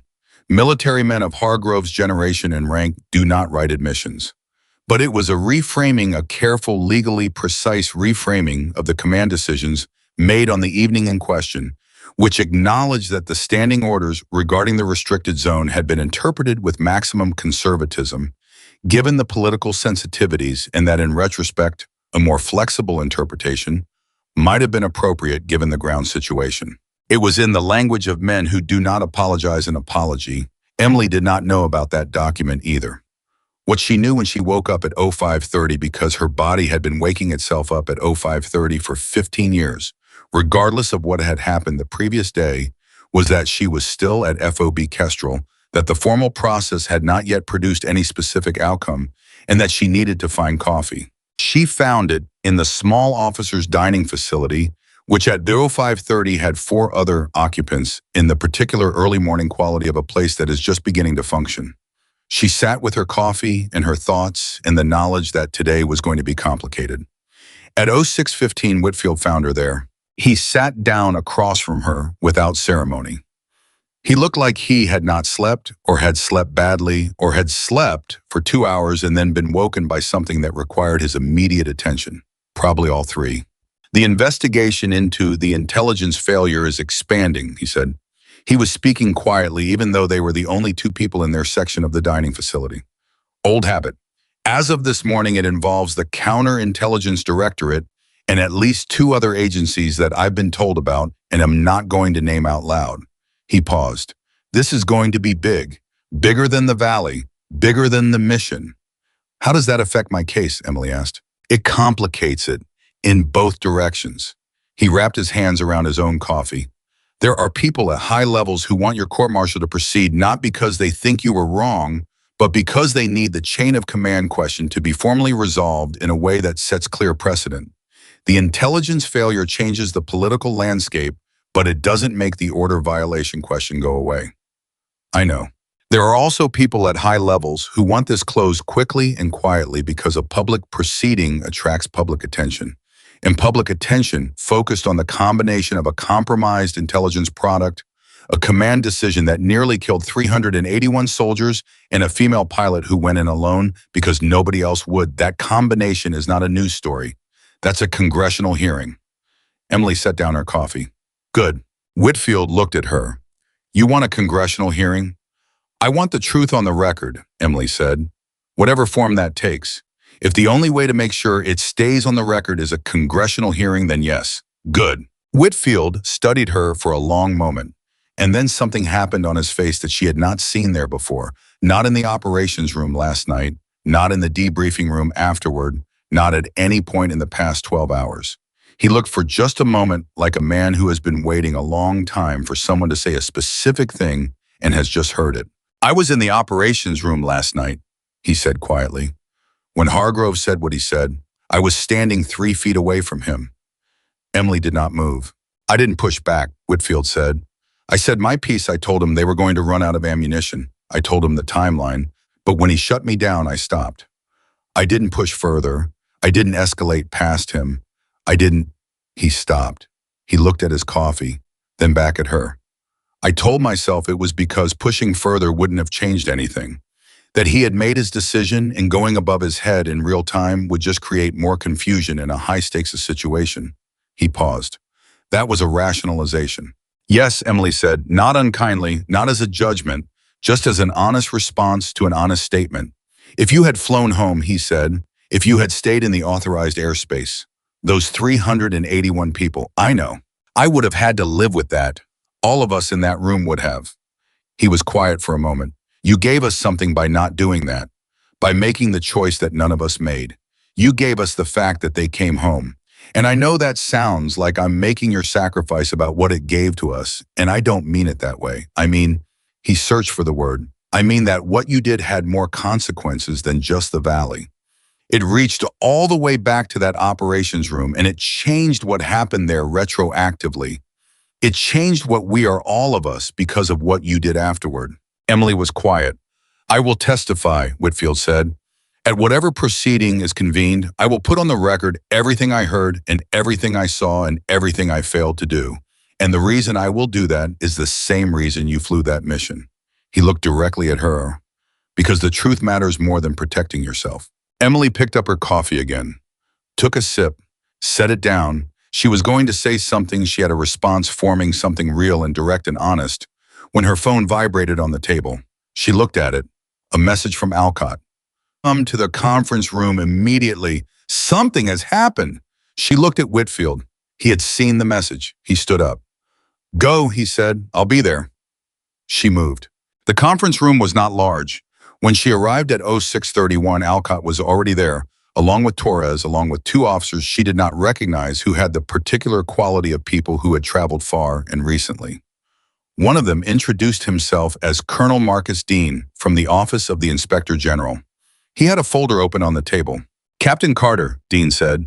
He had a precise, careful way of speaking that communicated a long history of delivering information that needed to be heard exactly as intended. At 23:52 last night, Colonel Hargrove submitted a document to General Okafor's office. I am not going to characterize it for you. I am going to let you read it yourself.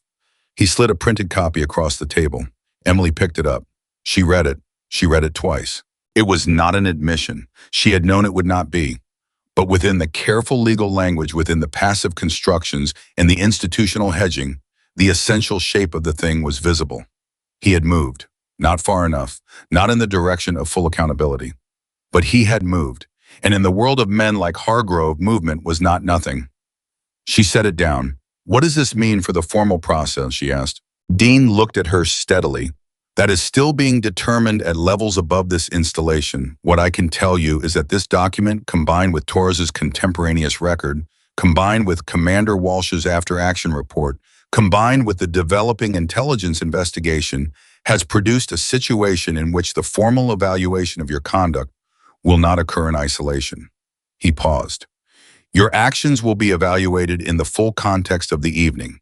All of the decisions made that evening, in the correct sequence. Emily looked at Torres, who was sitting to one side with his hands folded, and the expression of a man who is profoundly relieved that what he did at 17:39, the previous evening, had turned out to matter. She looked at Alcott, who gave her a small nod. She looked back at Dean. When does the formal process begin? She asked. It has already begun, Dean said, for everyone involved. He closed the folder. I would ask you to remain on base and available for the next 72 hours. There will be additional interviews, additional documentation requests. He stood. I will say one thing off the record, Captain, before this becomes entirely formal. He paused. In 30 years of this work, I have reviewed a great many situations where individuals made difficult decisions under pressure. I have reviewed the aftermath of those decisions from every angle, legal, tactical, ethical. And I have developed a fairly reliable sense of when someone acted from principle and when they acted from other motivations. He picked up his folder. In this case, there is no ambiguity whatsoever about which category applies. He walked out. The room was quiet for a moment after he left. Torres let out a slow breath. "Okay," he said to no one in particular. "Okay." Alcott looked at Emily. "How are you holding up?" She thought about it, genuinely considered the question. She had been asked it twice in the past 12 hours, once by Whitfield, once now. The first time she had answered quickly, reflexively. This time she took a moment to actually assess. She was tired. She was operating on about 3 hours of sleep. She was facing a process that was going to be difficult and long and uncertain in its outcome. She was in a military institution that was doing what institutions do when challenged, moving slowly, protecting itself, sorting through competing pressures and competing truths toward whatever resolution produced the least damage to the largest number of important things. And somewhere 381 people were with their families. "I'm all right," she said. And this time she meant it not as a deflection, but as a genuine report on her actual condition. "I'm all right." She meant it because she had run the numbers and the numbers still worked. The math of the decision was still clean. The outcome was still real. The 381 were still home. Whatever happened next, that part was done. It could not be undone. And in the particular moral accounting that Emily Carter had been doing since she first pushed the nose of the A-10 into that valley, the irreversibility of the good thing was the foundation that everything else rested on. She stood up from the table. She was steady. She was ready for whatever the next 72 hours were going to bring. She had not come this far by looking away from hard things. She was not going to start now. The 72 hours that Colonel Dean had described did not feel like 72 hours. They felt like a single continuous thing, one long unbroken pressure applied from every direction. Simultaneously, the way weather applies pressure before a storm. Not violent, not dramatic in the way that the valley had been dramatic, but relentless in a way that was, in its own fashion, just as demanding. Emily stayed on base. She ran every morning at 05:36 miles on the perimeter road because her body needed it and because the specific rhythm of running, the physical simplicity of putting one foot in front of the other across concrete in the early morning, was the clearest thinking she had access to right now.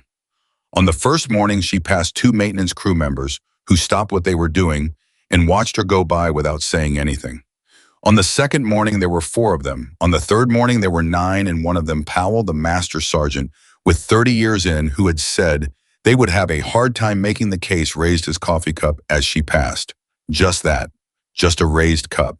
She nodded and kept running. The interviews began on the first morning at 09:00 and did not follow any schedule she had been told in advance. Dean's team called her in when they were ready, which was sometimes twice in one day and sometimes not at all. And the questions they asked moved through the night of the mission with the methodical patience of people who were building something precise and did not intend to get any of it wrong.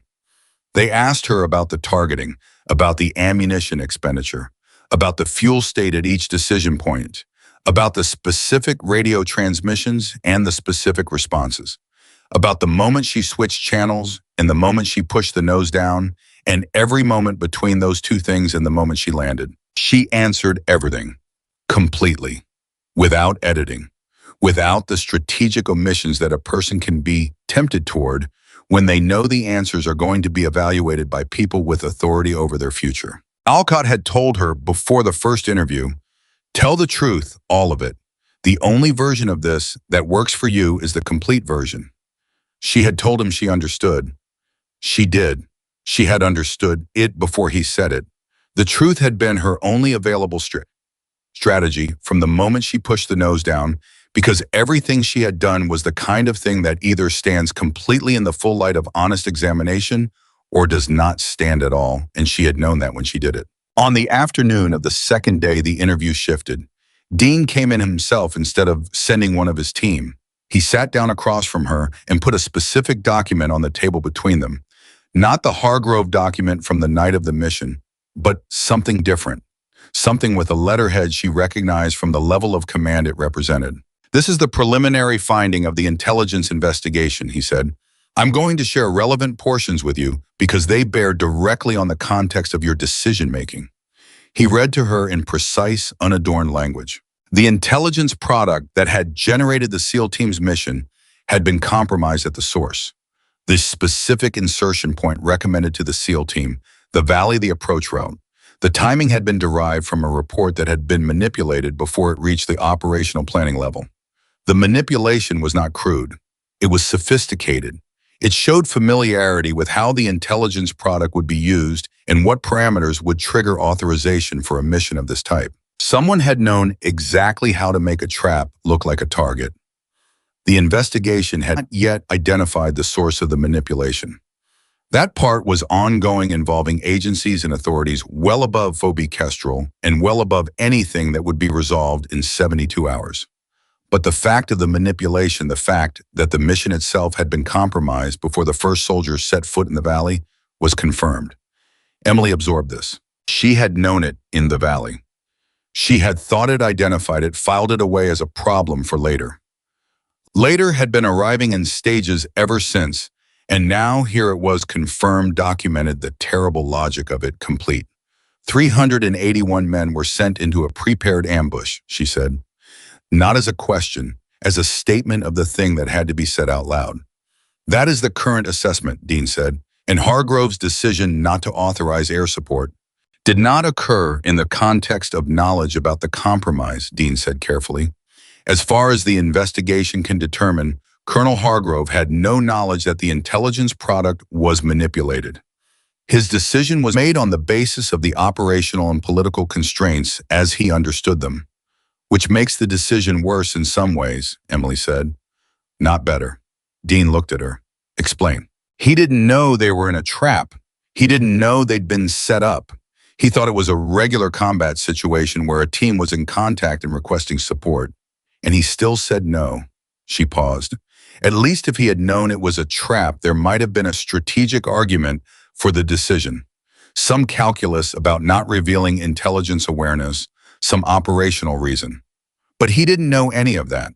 He just decided that the political risk of the restricted zone mattered more than 381 people in contact." Dean was quiet for a moment. "That assessment will be part of the formal record." "Good," Emily said. He closed the folder. He looked at her with the evaluating attention he had been directing at her since the first interview, the specific look of a man who has been doing this for 30 years and is still capable of encountering someone who surprises him. "Captain Carter, I've been doing this work for a long time. I've interviewed a lot of officers in a lot of difficult situations, and I want to ask you something that is not part of the formal record. You can decline to answer." "Ask," she said. "Are you angry?" The question landed differently than she expected. She had been asked questions about her decision-making, her intentions, her state of mind during the mission, her understanding of the order she had violated. She had not been asked about her emotional relationship to the whole thing. She considered it honestly. "Yes," she said, "I'm angry." She said it without apology and without drama. "I'm angry that 381 people were sent into a valley on compromised intelligence and then abandoned there by the man who was supposed to be responsible for them. I'm angry that it took one pilot deciding to break orders to produce the outcome that should have been produced by the entire chain of command functioning correctly. I'm angry that the story of this night might become about my order violation and not about what made the order violation necessary." She paused. But anger is not what drove the decision. Anger is what I feel about it afterward when I have the luxury of feelings.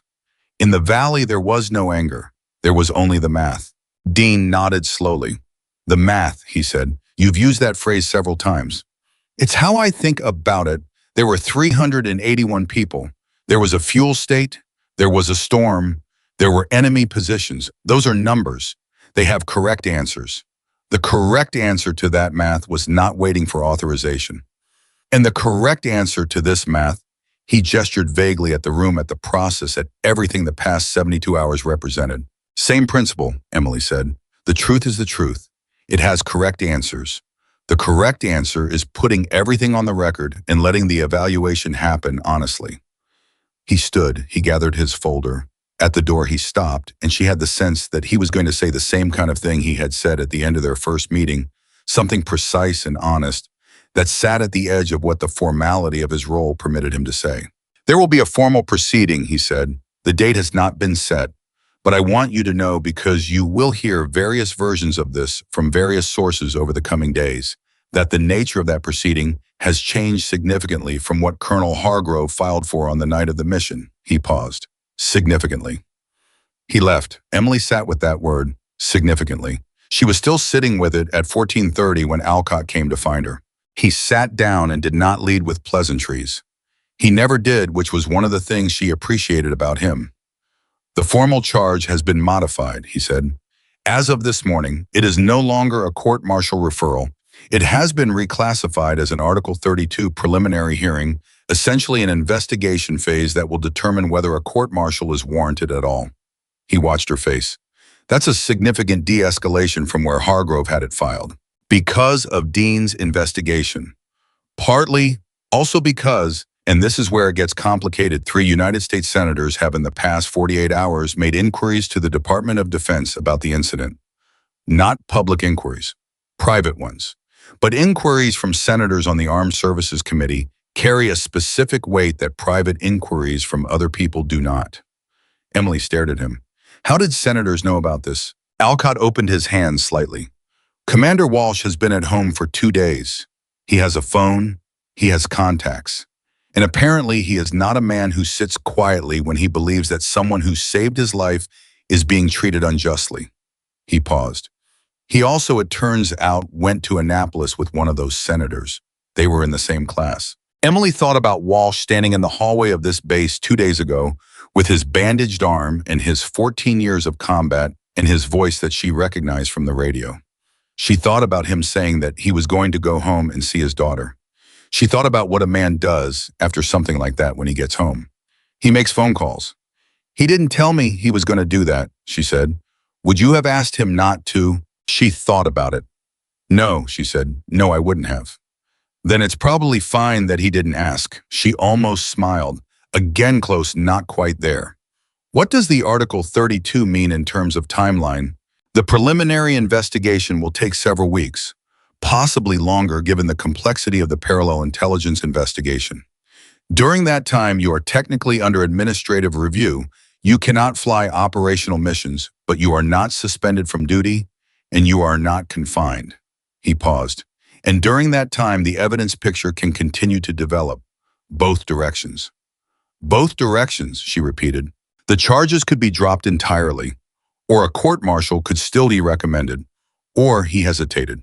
Or there is a third possibility that I have been told exists, but that has not been formally communicated to me. It involves a determination at a level above Central Command that would effectively supersede the Article 32 process. Emily looked at him steadily. What kind of determination? The kind that involves the Secretary of the Air Force, Alcott said, and the kind that is preceded by a formal request from the Inspector General's office. He paused. Which Dean's team filed this morning? The room was quiet. Emily thought through what he was not quite saying. Alcott was a careful man. He used language precisely, and he did not speculate beyond what the evidence supported. If he was describing the shape of something without naming it directly, it was because the thing did not yet have an official name, and he would not call it something it had not been declared to be. But she could see the shape of it. Alcott, she said, yes. Am I going to be all right? He looked at her for a moment. Then I believe so. Yes. That's the first time you've said that directly. Because it's the first time I've had enough information to say it honestly. He closed his notebook. I don't know the timeline. I don't know the exact form. But the direction of this process has moved consistently in one direction since the night of the mission. And the people who wanted it to move differently have progressively less leverage with each passing day. He paused. You are going to be all right. She nodded. She did not perform relief.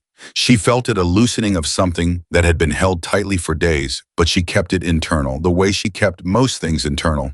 And after a moment, she asked the question that was more immediately present in her mind than her own fate. Hargrove, she said, what happens to him? Alcott's expression shifted slightly. The formal proceedings related to his command decisions are separate from yours. I am not his attorney, and I am not in a position to discuss the specifics. He paused. What I can say is that the document he filed at A-10 on the morning after the mission has been incorporated into the investigation record. And that document, in combination with the contemporaneous record Torres maintained in combination with the intelligence investigation findings, in combination with Walsh's testimony, presents a picture that the formal process will have to address. Another pause. He will not keep the command. She had known that. She had known it since Okafor's meeting the night of the mission. But hearing it stated at the fact plainly by someone in a position to know produced something in her that was not satisfaction, not triumph, something more complicated. She had not done any of this to end Hargrove's career. She had not been thinking about him at all when she pushed the nose of the aircraft down. She had been thinking about 381 names on a crew manifest, and the fact that her decision had produced this consequence for him, this consequence that he had by any honest evaluation produced for himself through his own choices, did not feel like victory. It felt like the weight of things being what they are, like the specific gravity of consequences finding the places they belong. There's something else, Alcott said. She looked at him. He reached into his folder and produced a single sheet of paper. He set it on the table and slid it toward her. This arrived through official channels this morning. It was addressed to me for transmission to you. She picked it up. It was typed on official letterhead.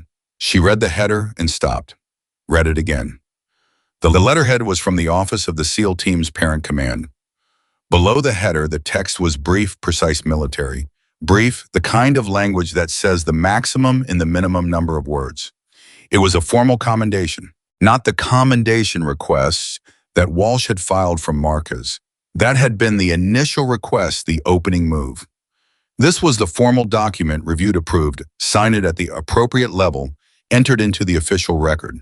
It cited specific actions, specific outcomes, the elimination of 6 confirmed hostile positions, the facilitation of the extraction of 381 military personnel from an active combat environment, the decision-making demonstrated under conditions of exceptional operational pressure. And at the bottom, in a section that was not standard language, in a section that appeared to have been written specifically for this document, and no other Walsh had added something. She read it twice. It said, Captain Carter's actions on this date represent the highest expression of the values the United States military exists to embody. She acted when action was required. She was present when presence was necessary. She did not calculate her own risk against the lives of others and choose herself. This commendation is submitted not as a procedural requirement, but as a statement of truth, and it is signed with the full understanding that it will be weighed against other proceedings and with the full intention that it should weigh heavily. Emily set the paper down. She did not say anything for a moment. Alcott did not say anything either. He understood the moment. He let it be what it was. Finally, she said he knew it would be weighed against the Article 32. Yes, Alcott said. He knew exactly what he was doing. She picked up the paper again, held it. The physical weight of a sheet of paper is almost nothing, a few grams less than an ounce less than the weight of any single thing it might represent. But she held this one with both hands. Because this was Walsh. This was the voice she had heard in the valley, going from controlled to desperate to something else, and then when she arrived, becoming something else again. This was the man who had stood in the hallway with a bandaged arm and told her that because she came, he was going to see his daughter. And now he had written this and signed it and sent it forward through official channels, and used language that was precise and strategic and completely honest, all at the same time the way the best soldiers use everything available to them to accomplish the mission. I was still, she realized, doing his job, just from home. She set the paper down again. "What do I do with this?" she asked. "It's already in the record," Alcott said. "You don't need to do anything with it. I wanted you to see it in person, to hold it in your hands." He paused. "I thought it mattered." She looked at him. "It matters," she said. At 16:45 that afternoon, something happened that nobody at Phoebe Kestrel had anticipated, and that changed the texture of the next several days in a way that was immediate and physical and impossible to ignore. The family started calling. Not the base, not official channels, personal phones, emails. The communication pathways that exist between people who have been through something together and need to reach the people who made it possible. The SEAL team members who had been in the valley and had gone home had in the days since their extraction told the story of the mission to their families, to their wives and husbands and parents and siblings and children, the people they had gone home to see, and those families had found in the ways that people find things now. The name of the pilot who had come into the valley when everyone else was standing down. Captain Emily Carter. The calls and emails were not routed through official channels because they were not official communications. They came to people at the base who knew how to reach her, an informal network, human and warm and completely outside the formal process operating in the spaces between the institutional machinery. Powell was the first point of contact, which surprised him, and probably should not have. He had been the one talking about her in the NCO club on the night of the mission, and people who talk about someone prominently tend to become associated with that person in the minds of others. He found himself on the afternoon of the second day forwarding 3 phone numbers and 2 email addresses to Alcott's office with a note that said simply, "Families, they want to thank her." By the end of the third day, there were 27 such contacts. By the end of the week, there were more than 100. Emily did not respond to any of them immediately. Not because she didn't want to, she did specifically and genuinely, but because Alcott had advised her that any communications she sent during an active administrative review could potentially become part of the record, and that the content and tone of those communications could be evaluated in ways that were not always predictable. She waited, but she read every one. She read them in her quarters in the evenings after the day's interviews and consultations were done. Messages from wives who said their husbands had called them from Marcos, and the first thing their husbands had said was a name her name. Messages from parents who had been sitting by phones for hours, and then their child had called and the child had said they were safe and had told them why. Messages from children, older children, teenagers, adult children of the SEAL team members who wrote with the particular directness of young people who do not yet know how to be indirect about what they feel. One message was from a woman named Diane Walsh. She identified herself simply as Garrett's wife. The message was 4 sentences. 3 of them were thank you. The 4th was, "He told me what you said on the radio, that you weren't leaving anyone behind. He said it was the most important sentence he ever heard. I believe him. I want you to know that I believe him." Emily read that one 3 times. On the morning of the 4th day, something shifted. She felt it before she had information to attach to it. The particular change in the atmosphere of a military installation when something significant is in motion. The way people moved, the way conversations stopped slightly too quickly when she passed. The way Alcott's assistant made eye contact with her in the hallway and then looked away, and the looking away was not dismissive but careful, the way you look away from something that isn't ready to be looked at directly yet. She was at 08:15 in her quarters when Alcott knocked. He came in and he was carrying his briefcase and he was wearing his dress uniform. That told her everything before he said a word. Alcott in his working clothes was the Alcott of interviews and strategy sessions and careful professional conversations. Alcott in his dress uniform was Alcott going somewhere that required the formal version of himself. "Today?" she asked. "Today," he said, "General Okafor's office, 0900. She dressed in her own dress uniform. She had pressed it the night before, not because she knew today was the day, but because she had been pressing it every night for 4 days, keeping it ready. Because she was a pilot, and pilots keep their aircraft ready and themselves ready in everything in their sphere of responsibility. Ready, because readiness is not something you turn on when you need it. It's something you maintain so that when you need it, it's already there. They walked to the command building at 0845. The hallway outside Okafor's office had more people in it than Emily had expected. Not a crowd, this was a military installation, not a courthouse, and the formalities of the proceedings had been contained within the institutional structure throughout. But there were people. Torres was there in his dress uniform, with the expression of a man who has been waiting for this and is relieved it has arrived. Whitfield was there. Powell was there, which surprised her slightly. A master sergeant in a general officer's hallway was not a common configuration, but he was there in his dress uniform, with his hands at his sides and his face set in the expression of a man who has decided where he stands and is standing there. Walsh was there. He was in civilian clothes. He was not on active duty at this base and had no official standing in the proceeding. And he had come anyway because he was Garrett Walsh, and that was the kind of man he was. He had his daughter with him, a girl of about 12, who looked at Emily with wide, direct eyes, and then looked at her father. And the look that passed between them was something Emily caught only the edge of, but it was enough. She understood what that edge contained. She nodded at Walsh. He nodded back. The nod of two people who have said what needed to be said and do not need to say it again. At 0900, she went in. Okafor's office. The general behind her desk, Dean to one side. A second officer Emily did not know, who was introduced as Brigadier General Patricia Holmes from the office of the Secretary of the Air Force. Alcott to Emily's left. Okafor spoke first. Captain Carter, the preliminary investigation conducted by Colonel Dean's team has been reviewed at the appropriate levels, including by the office of the Secretary of the Air Force. She spoke in the measured formal cadence of someone delivering a prepared statement, but her eyes were direct and present and human throughout. The investigation has produced findings relevant to both the specific conduct at issue and the broader command context in which that conduct occurred. Emily stood at attention. She did not move.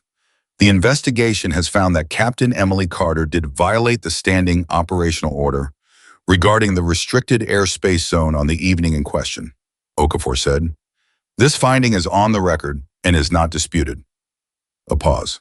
The investigation has also found that the order in question was issued and maintained in a context that the commanding officer, Colonel Hargrove, knew or reasonably should have known would result in the death of a significant portion or the entirety of the friendly forces under effective operational dependency on his command. The investigation has further found that the specific language used by Colonel Hargrove in the operations room on the evening in question, documented contemporaneously by Captain Torres and corroborated by multiple witnesses, indicates a decision-making framework that placed institutional risk management above the immediate preservation of life in a manner inconsistent with the obligations of command. The room was very quiet. In light of these findings, Okafor continued, and in light of the formal recommendation of the Inspector General's office, and in light of the commendations submitted by the relevant SEAL Command, and in light of the review conducted by the Office of the Secretary of the Air Force, the following determinations have been made. Emily breathed. The Article 32 preliminary investigation is closed. No court-martial is warranted. The conduct of Captain Emily Carter on the evening in question is determined to have fallen within the scope of moral necessity under conditions of extreme operational duress, and the violation of standing orders is determined to have been justified by the totality of the command circumstances. Okafor paused. The record will reflect the violation. The record will also reflect the determination. Emily heard this. She heard every word of it. She processed it with the same precision she brought to processing anything important, completely without rushing, holding the full meaning of it. The violation was on the record. The justification was on the record. Both things, together. The truth complete in the place where truth is supposed to live. Additionally, Okafor said Captain Carter is hereby formally recognized for conspicuous gallantry in the face of extraordinary circumstances, with the specific commendation to be processed through the appropriate channels. She paused. And Colonel Dennis Hargrove has been formally relieved of command, effective immediately pending the outcome of a separate formal proceeding regarding his command decisions on the evening in question. That proceeding is ongoing. Holmes spoke for the first time. She was a compact, precise woman with iron gray hair and the voice of someone who has been in enough rooms to know exactly how much space her voice needs to fill. Captain Carter, Do you have anything to say for the record? Emily thought for a moment. She thought about what she wanted the record to contain, not about herself, but about the thing that had happened in that valley and the thing that had happened in the days since. Yes, ma'am, she said. For the record, the decision I made was not made because I believed I was above the chain of command. It was made because I believed the chain of command had failed at the specific point where it mattered most. And I want the record to show that I would not have been in a position to make that decision. If Captain Torres had not documented what he documented, if Lieutenant Colonel Whitfield had not been honest about what he witnessed, and if Commander Walsh and his team had not trusted a voice on the radio enough to keep moving when there was nothing left to move toward. She paused. The decision was mine. The outcome belonged to all of them. Holmes looked at her for a moment. Then she made a note. Okafor stood, which meant the meeting was over. Emily walked out. The hallway. Walsh looked at her as she came through the door, and he read her face the way soldiers read faces. Fast, accurate, parsing the information in the set of the jaw and the steadiness of the eyes and the particular way a person carries themselves when they have just come through something difficult and are still standing. He read it correctly in about 2 seconds. He said nothing. But his daughter, the 12-year-old with the wide, direct eyes, stepped forward and said with the complete absence of self-consciousness that 12-year-olds can access when they feel strongly about something. My dad says you saved his life. Emily looked at her. She thought about Kansas, about flat land and big sky and military aircraft like promises, about her own father on a porch saying, "Don't come home unless you're proud of what you did out there." Your dad did the hard part, Emily said. He stayed alive long enough for me to get there. The girl considered this. That's not what he says, she said. I know, Emily said. We disagree about that. And Walsh made a sound behind his daughter that was not quite a laugh, but contained everything a laugh contains. And for a moment, the hallway outside a general officer's office on a military base, in a country that had spent the past week sorting through what it meant, when one person acts and everyone else waits for that one moment, the weight of all of it lifted slightly. Just slightly. Just enough. Powell, standing against the wall, raised his coffee cup again. Emily raised an imaginary one back. Torres was looking at his documentation, the printed copy he had kept in his breast pocket since the night of the mission, and then he folded it carefully and put it away. He would not need to carry it anymore. It was already where it needed to be. The record was real. The truth was in it, and 381 people were home. The morning after Okafor's office, Emily Carter did something that nobody at Phobie Kestrel had seen her do in the 8 days since she landed with 9 minutes of fuel and an entire base waiting to either arrest her or thank her. She slept past 05:30. She woke at 07:12, and for approximately 4 seconds she did not know where she was, not in the disoriented way of someone confused, but in the specific way of someone whose body has finally released the grip it has been maintaining on full readiness for 8 straight days, and is now taking the opportunity to simply be horizontal and warm and not immediately required by anything. She lay there for those 4 seconds and felt the particular quality of a silence that is different from the silence of waiting. This silence did not have anything hiding inside it. It was just silence, clean and complete. Then she got up. She did not run. For the first time in 8 days, she did not run the perimeter at 05:30 or any other time.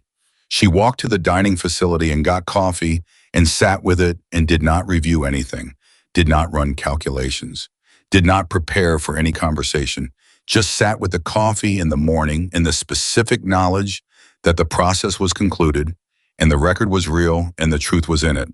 Powell found her there at 07:45. He had a tray with actual food on it, which he set across from her without asking, and sat down. You're not running, he said. Not today. He looked at her with the measuring attention of a man who has spent 30 years reading the condition of machinery and the condition of people, and has learned that the diagnostic process is essentially the same. How do you feel? Tired, she said. And then because it was true and Powell was someone you could be true with, good. Tired and good. He nodded. He understood that combination. He had felt it himself at various points in 30 years, the specific exhaustion that comes after something is genuinely finished, rather than merely paused. Word came down this morning, he said. Official orders. You're reassigned to Langley, Training and Doctrine Command. She looked at him. Training. Yeah. He watched her face process this. You've got opinions about that. I have thoughts, she said carefully. Let me tell you something. He put down his coffee. He had the manner of a man choosing to say something he has been carrying for a while and has decided the time is right. You know what the most dangerous thing in any military operation is not the enemy. The enemy you can see, you can engage, you can defeat. The most dangerous thing is the pilot who gets in the aircraft and doesn't know what she actually knows, who has never been forced to look at every rule and every constraint and understand which ones are load-bearing and which ones are just paint. He paused. You know now. What you know is what every pilot who comes up behind you needs to know before they get in the aircraft. Not instead of the rules. Inside the rules, the judgment that lives inside the framework. He picked up his coffee again. Training isn't a consolation prize, Captain. It's the mission that multiplies. She looked at him for a long moment. You've been thinking about how to say that for a while, she said. About 4 days, he admitted. She almost smiled. All the way this time, just briefly, just at the edge of her mouth. Thank you, Master Sergeant. Don't thank me. Go eat something. You look like you've been running on coffee and principle for a week. That's accurate, she said. He stood. He picked up his tray. He paused. One more thing. There's a package in Alcott's office, arrived this morning before official hours, hand-delivered by someone who wouldn't give a name. He shrugged. Alcott said it's addressed to you. She looked at him. What kind of package? The kind with a return address that says Fort Bragg, Powell said, and he walked away before she could respond. She found Alcott at 0830. He was already at his desk, already working, already the version of himself that was fully functional and professionally precise. He handed her a flat package, not large, not heavy, wrapped in standard brown paper with her name on it in handwriting she did not recognize. She opened it. Inside was a photograph, printed on standard paper, not a professional print, the kind of thing someone had run off a printer at home or at a base facility. It showed the valley, her valley taken from altitude, the terrain she had spent 43 minutes inside the ridgelines and the floor, and the narrow southern exit that the helicopters had used. Someone had taken it from a satellite feed or a reconnaissance asset, and on the back they had written in the same handwriting as the address on the package. So you know what it looked like from outside, so you know what you went into. Below that, a list of names, not all 381. There was not room on the page for all 381, but 30 of them apparently chosen at random, just names. First and last, no ranks, no unit designations, just names the way people have names, the way they have names on birth certificates and in family Bibles and on the lips of people who love them. At the bottom of the list, we know yours too. Emily stood with the photograph for a long time. Alcott let her. Finally, she said, there's no unit designation on this. No official identification. No, Alcott agreed. Do you know who sent it? He paused just long enough for her to understand that the pause was intentional. I have a hypothesis, he said. I'm choosing not to investigate it. She looked at him. He looked back with the expression of a man who has decided what the right thing is and is doing it. She folded the photograph carefully and put it in the breast pocket of her uniform. Over her heart, the way Torres had carried his documentation for 4 days.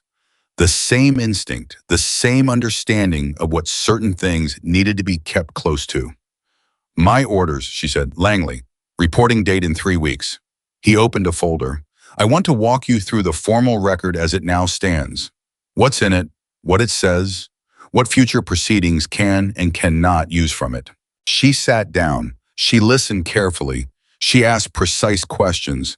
She was still and always the pilot who read the instruments and ran the numbers and made sure the math was right before she committed to any course of action. The math was right, the record was clean. She was going to Langley. 3 weeks felt both very long and very short. At 14:00 that afternoon, she called her father, who was in Kansas. He answered on the second ring, which meant he had been near the phone, which meant he had been expecting the call for some time. Her father had an instinct for when things had concluded, a kind of internal clock that had been calibrated over 2 tours in Vietnam and 50 years of paying attention to the world. He said. Dad. A pause that contained the entirety of the past 8 days, acknowledged and set aside simultaneously in the way that a father and daughter who understand each other can do in a single pause. You good? He asked. I'm good. The process. Done Langley, training command. I was quiet for a moment. She knew what he was calculating, not whether Langley was the right outcome for her, not whether the assignment was worthy of what she had done. He was calculating something more personal than that. He was calculating whether she was whole, whether what she had gone through had cost something that would not come back. Are you proud of what you did out there? He said. It was the question he had asked her at the porch when she left for the academy. The same words, not rhetorical, not ceremonial. A real question, the realest question he knew how to ask because in his experience, it was the only one that actually mattered. Yes, she said, I am. Another pause. Then come home when you can, he said. Your mother's been making that casserole you like every Friday since you deployed. She's running out of people to feed it to. Emily laughed.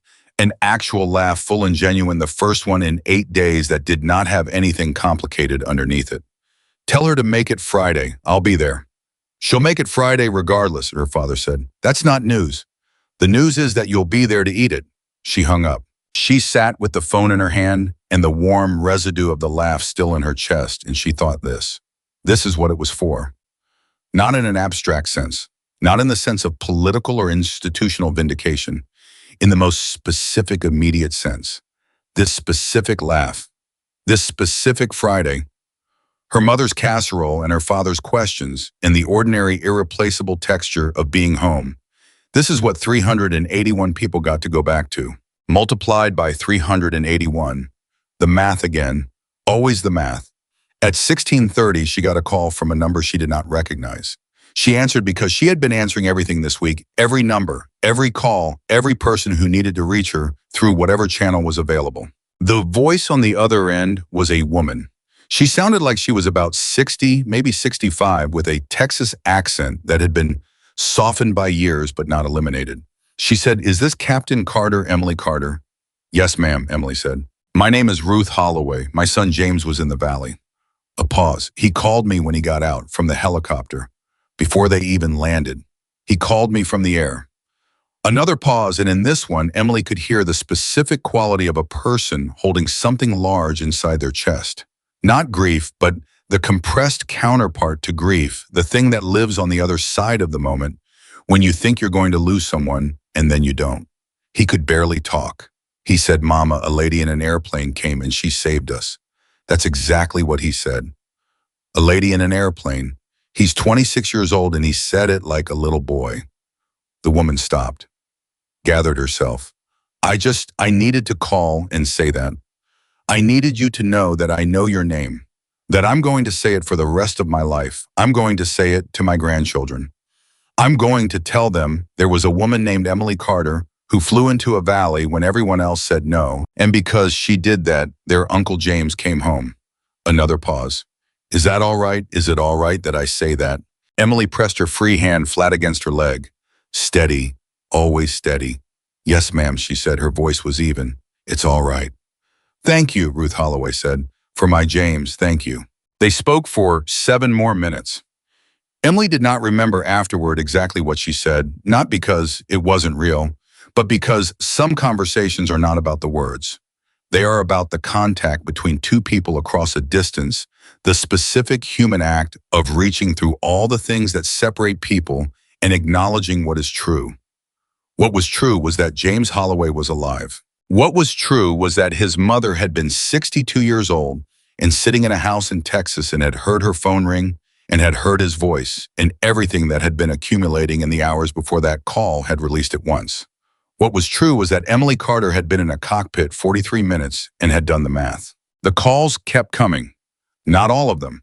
Not even most of them. 381 people plus their families constitutes a number that is much larger than 381.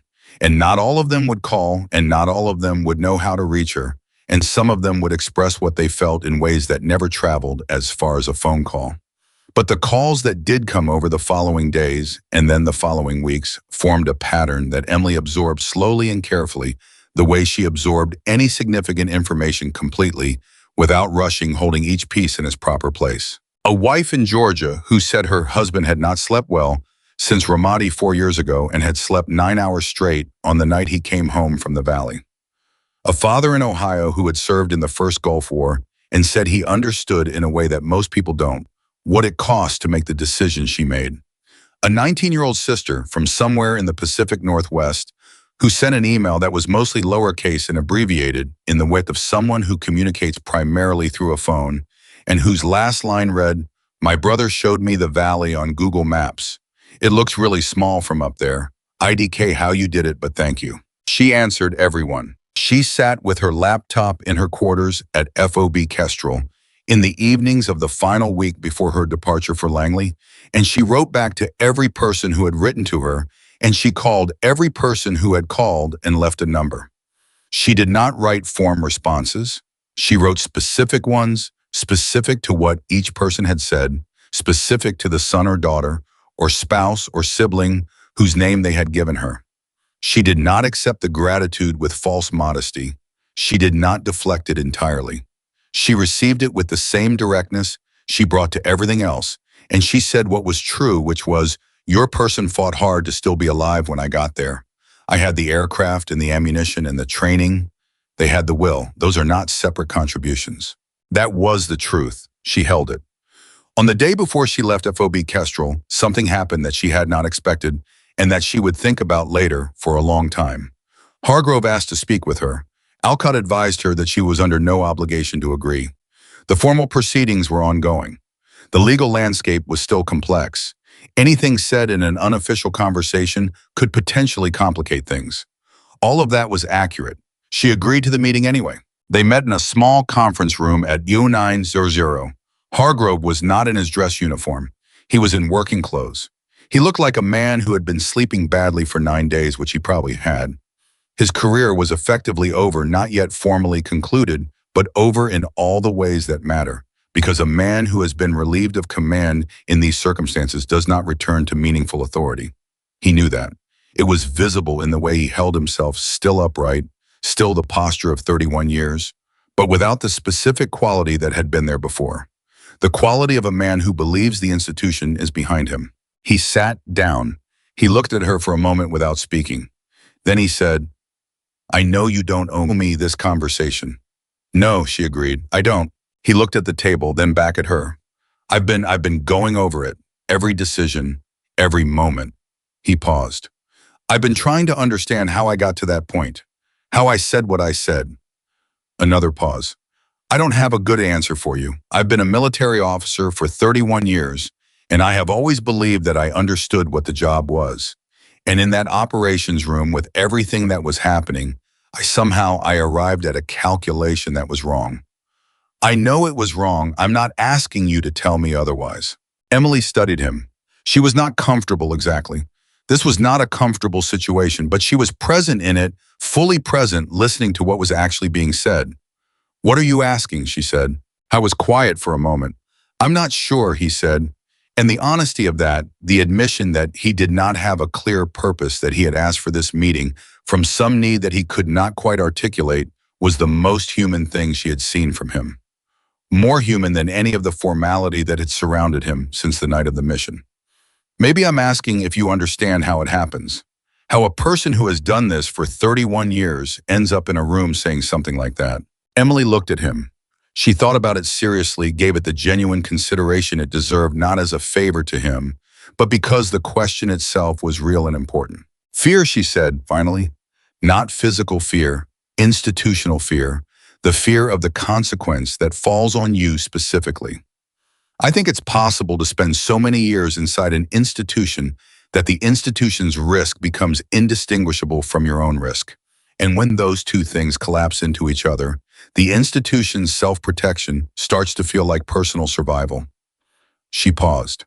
"I'm not saying it excuses what happened. It doesn't. But I think I understand the mechanism." Hargrove was quiet. "The moment I made my decision," Emily continued, "I stopped being afraid, not because I became brave, because I made a choice that aligned what I was doing with what I believed, and that alignment removed the fear. The fear was living in the gap between the two." She looked at him directly. "You might have been afraid for a long time without knowing it. That gap can grow slowly."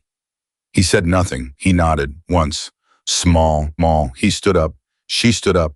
He extended his hand. She looked at it for a moment. Then she shook it. Not warmly, not coldly.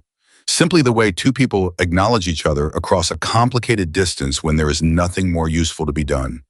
He left. She stood alone in the small conference room and breathed. She was not glad she had done it.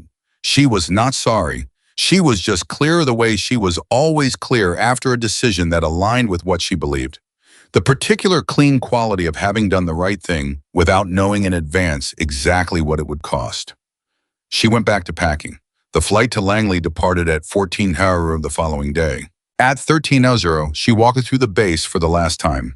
Not a ceremonial walk, she was carrying her bag, she was going to the flight line, she had a schedule.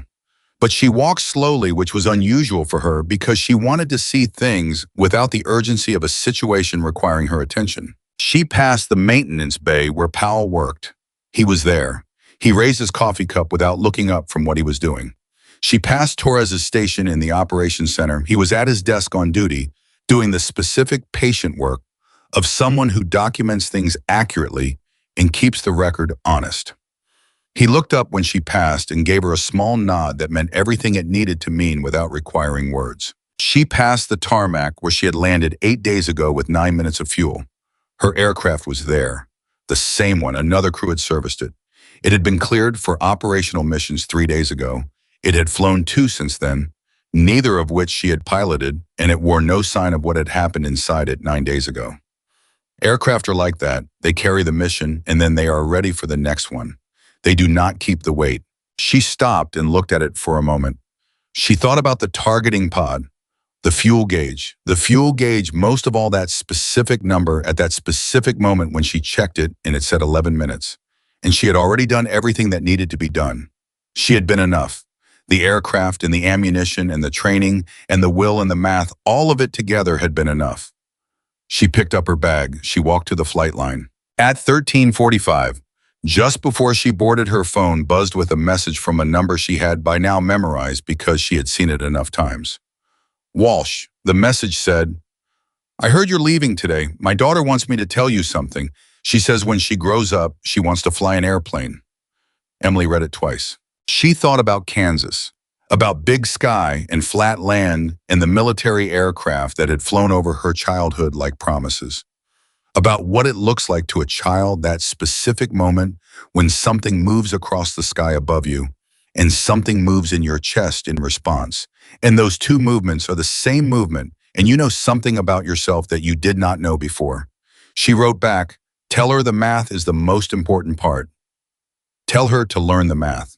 His response took about 40 seconds. When it came, it was, "She says she's already good at math. She gets it from her dad. I told her she gets it from the pilot." Emily put the phone in her pocket. She boarded the aircraft. She was not flying this one. She was a passenger for once, sitting in a seat instead of a cockpit, watching through a window instead of a targeting display.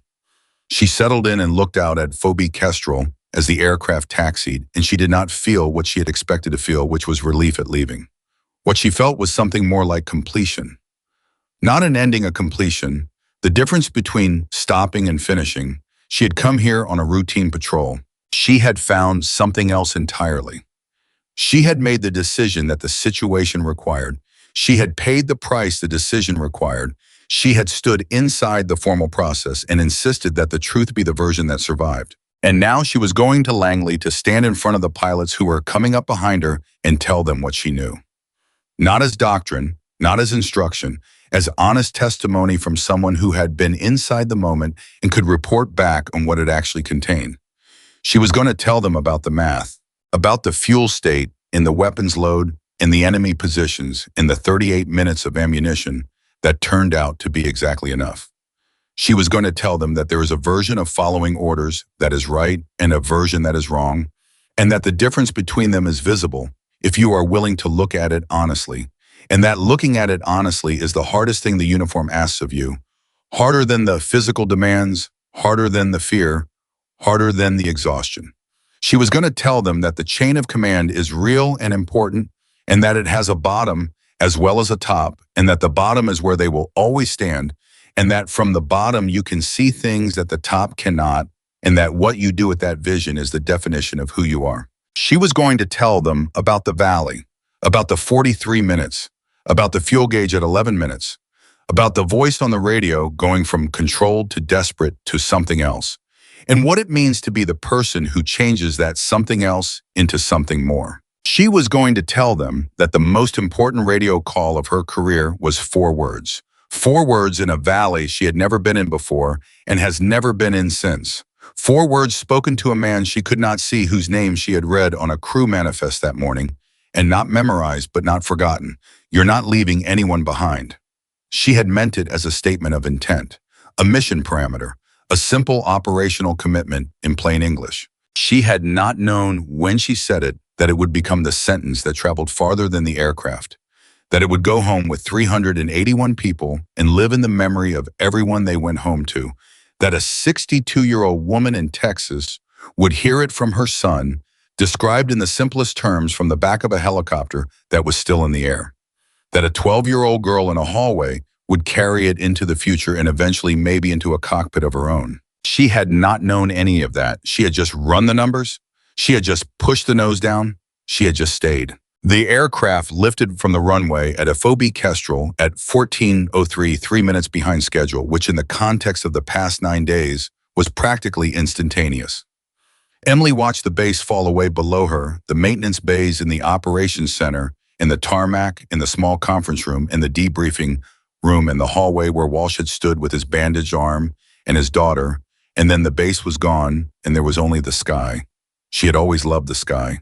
Not for what it looked like, not for the aesthetics of altitude and light, the things that people who have never been up there tend to describe when they talk about flying. She loved it for what it required, for the precision and the calculation and the constant demanding completely honest mathematics of keeping an aircraft where it was supposed to be. The sky forgave nothing, got everything wrong, and the sky told you immediately. Got everything right, and the sky held you exactly where the physics said you should be. The sky was the most honest environment she had ever operated in. She leaned her head back against the seat. She was going to Langley. She was going to stand in front of the next generation and tell them what she knew. She was going to tell them that the sky is honest, that the math is always the math, that there is always a moment when the choice is clear and the cost is real, and the question is simply whether you are the person who moves or the person who waits. She had been the person who moved. She would spend the rest of her career making sure the people coming behind her were ready to be that person, too ready in their skills, ready in their judgment, ready in the part of themselves that knows without being told when the rules exist to protect the mission and when they are being used to avoid it. That was the job now, the mission that multiplied. Powell had been right. Outside the window, the sky was exactly what it had always been, vast and clear and completely without sentiment, holding the aircraft in the honest grip of physics and math, and the accumulated knowledge of everyone who had ever learned to move through it with precision and will. Emily Carter closed her eyes. She was not afraid. She was not uncertain. She was not waiting for anything. She was already there, ready, in the room at Langley, already standing in front of the next pilot, already saying the first sentence of what she had come to say, already beginning the work of making sure that what she had learned in 43 minutes in a valley that the storm swallowed behind her did not stay in that valley, did not die with the 9 minutes of fuel she had left when it was done, did not belong to her alone. 381 people went home that night because one person moved when everyone else was standing still. That truth was in the record now, and the record would outlast all of them. Outlast Hargrove and his 31 years, outlast the politics and the proceedings and the careful institutional language in which the whole thing had been wrapped and processed and finally resolved.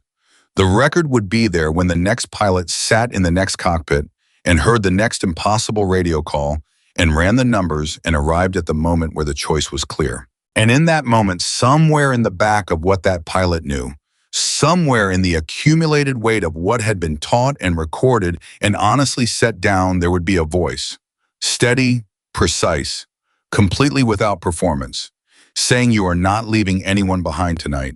And that voice would be enough. It had always been enough. It would always be enough.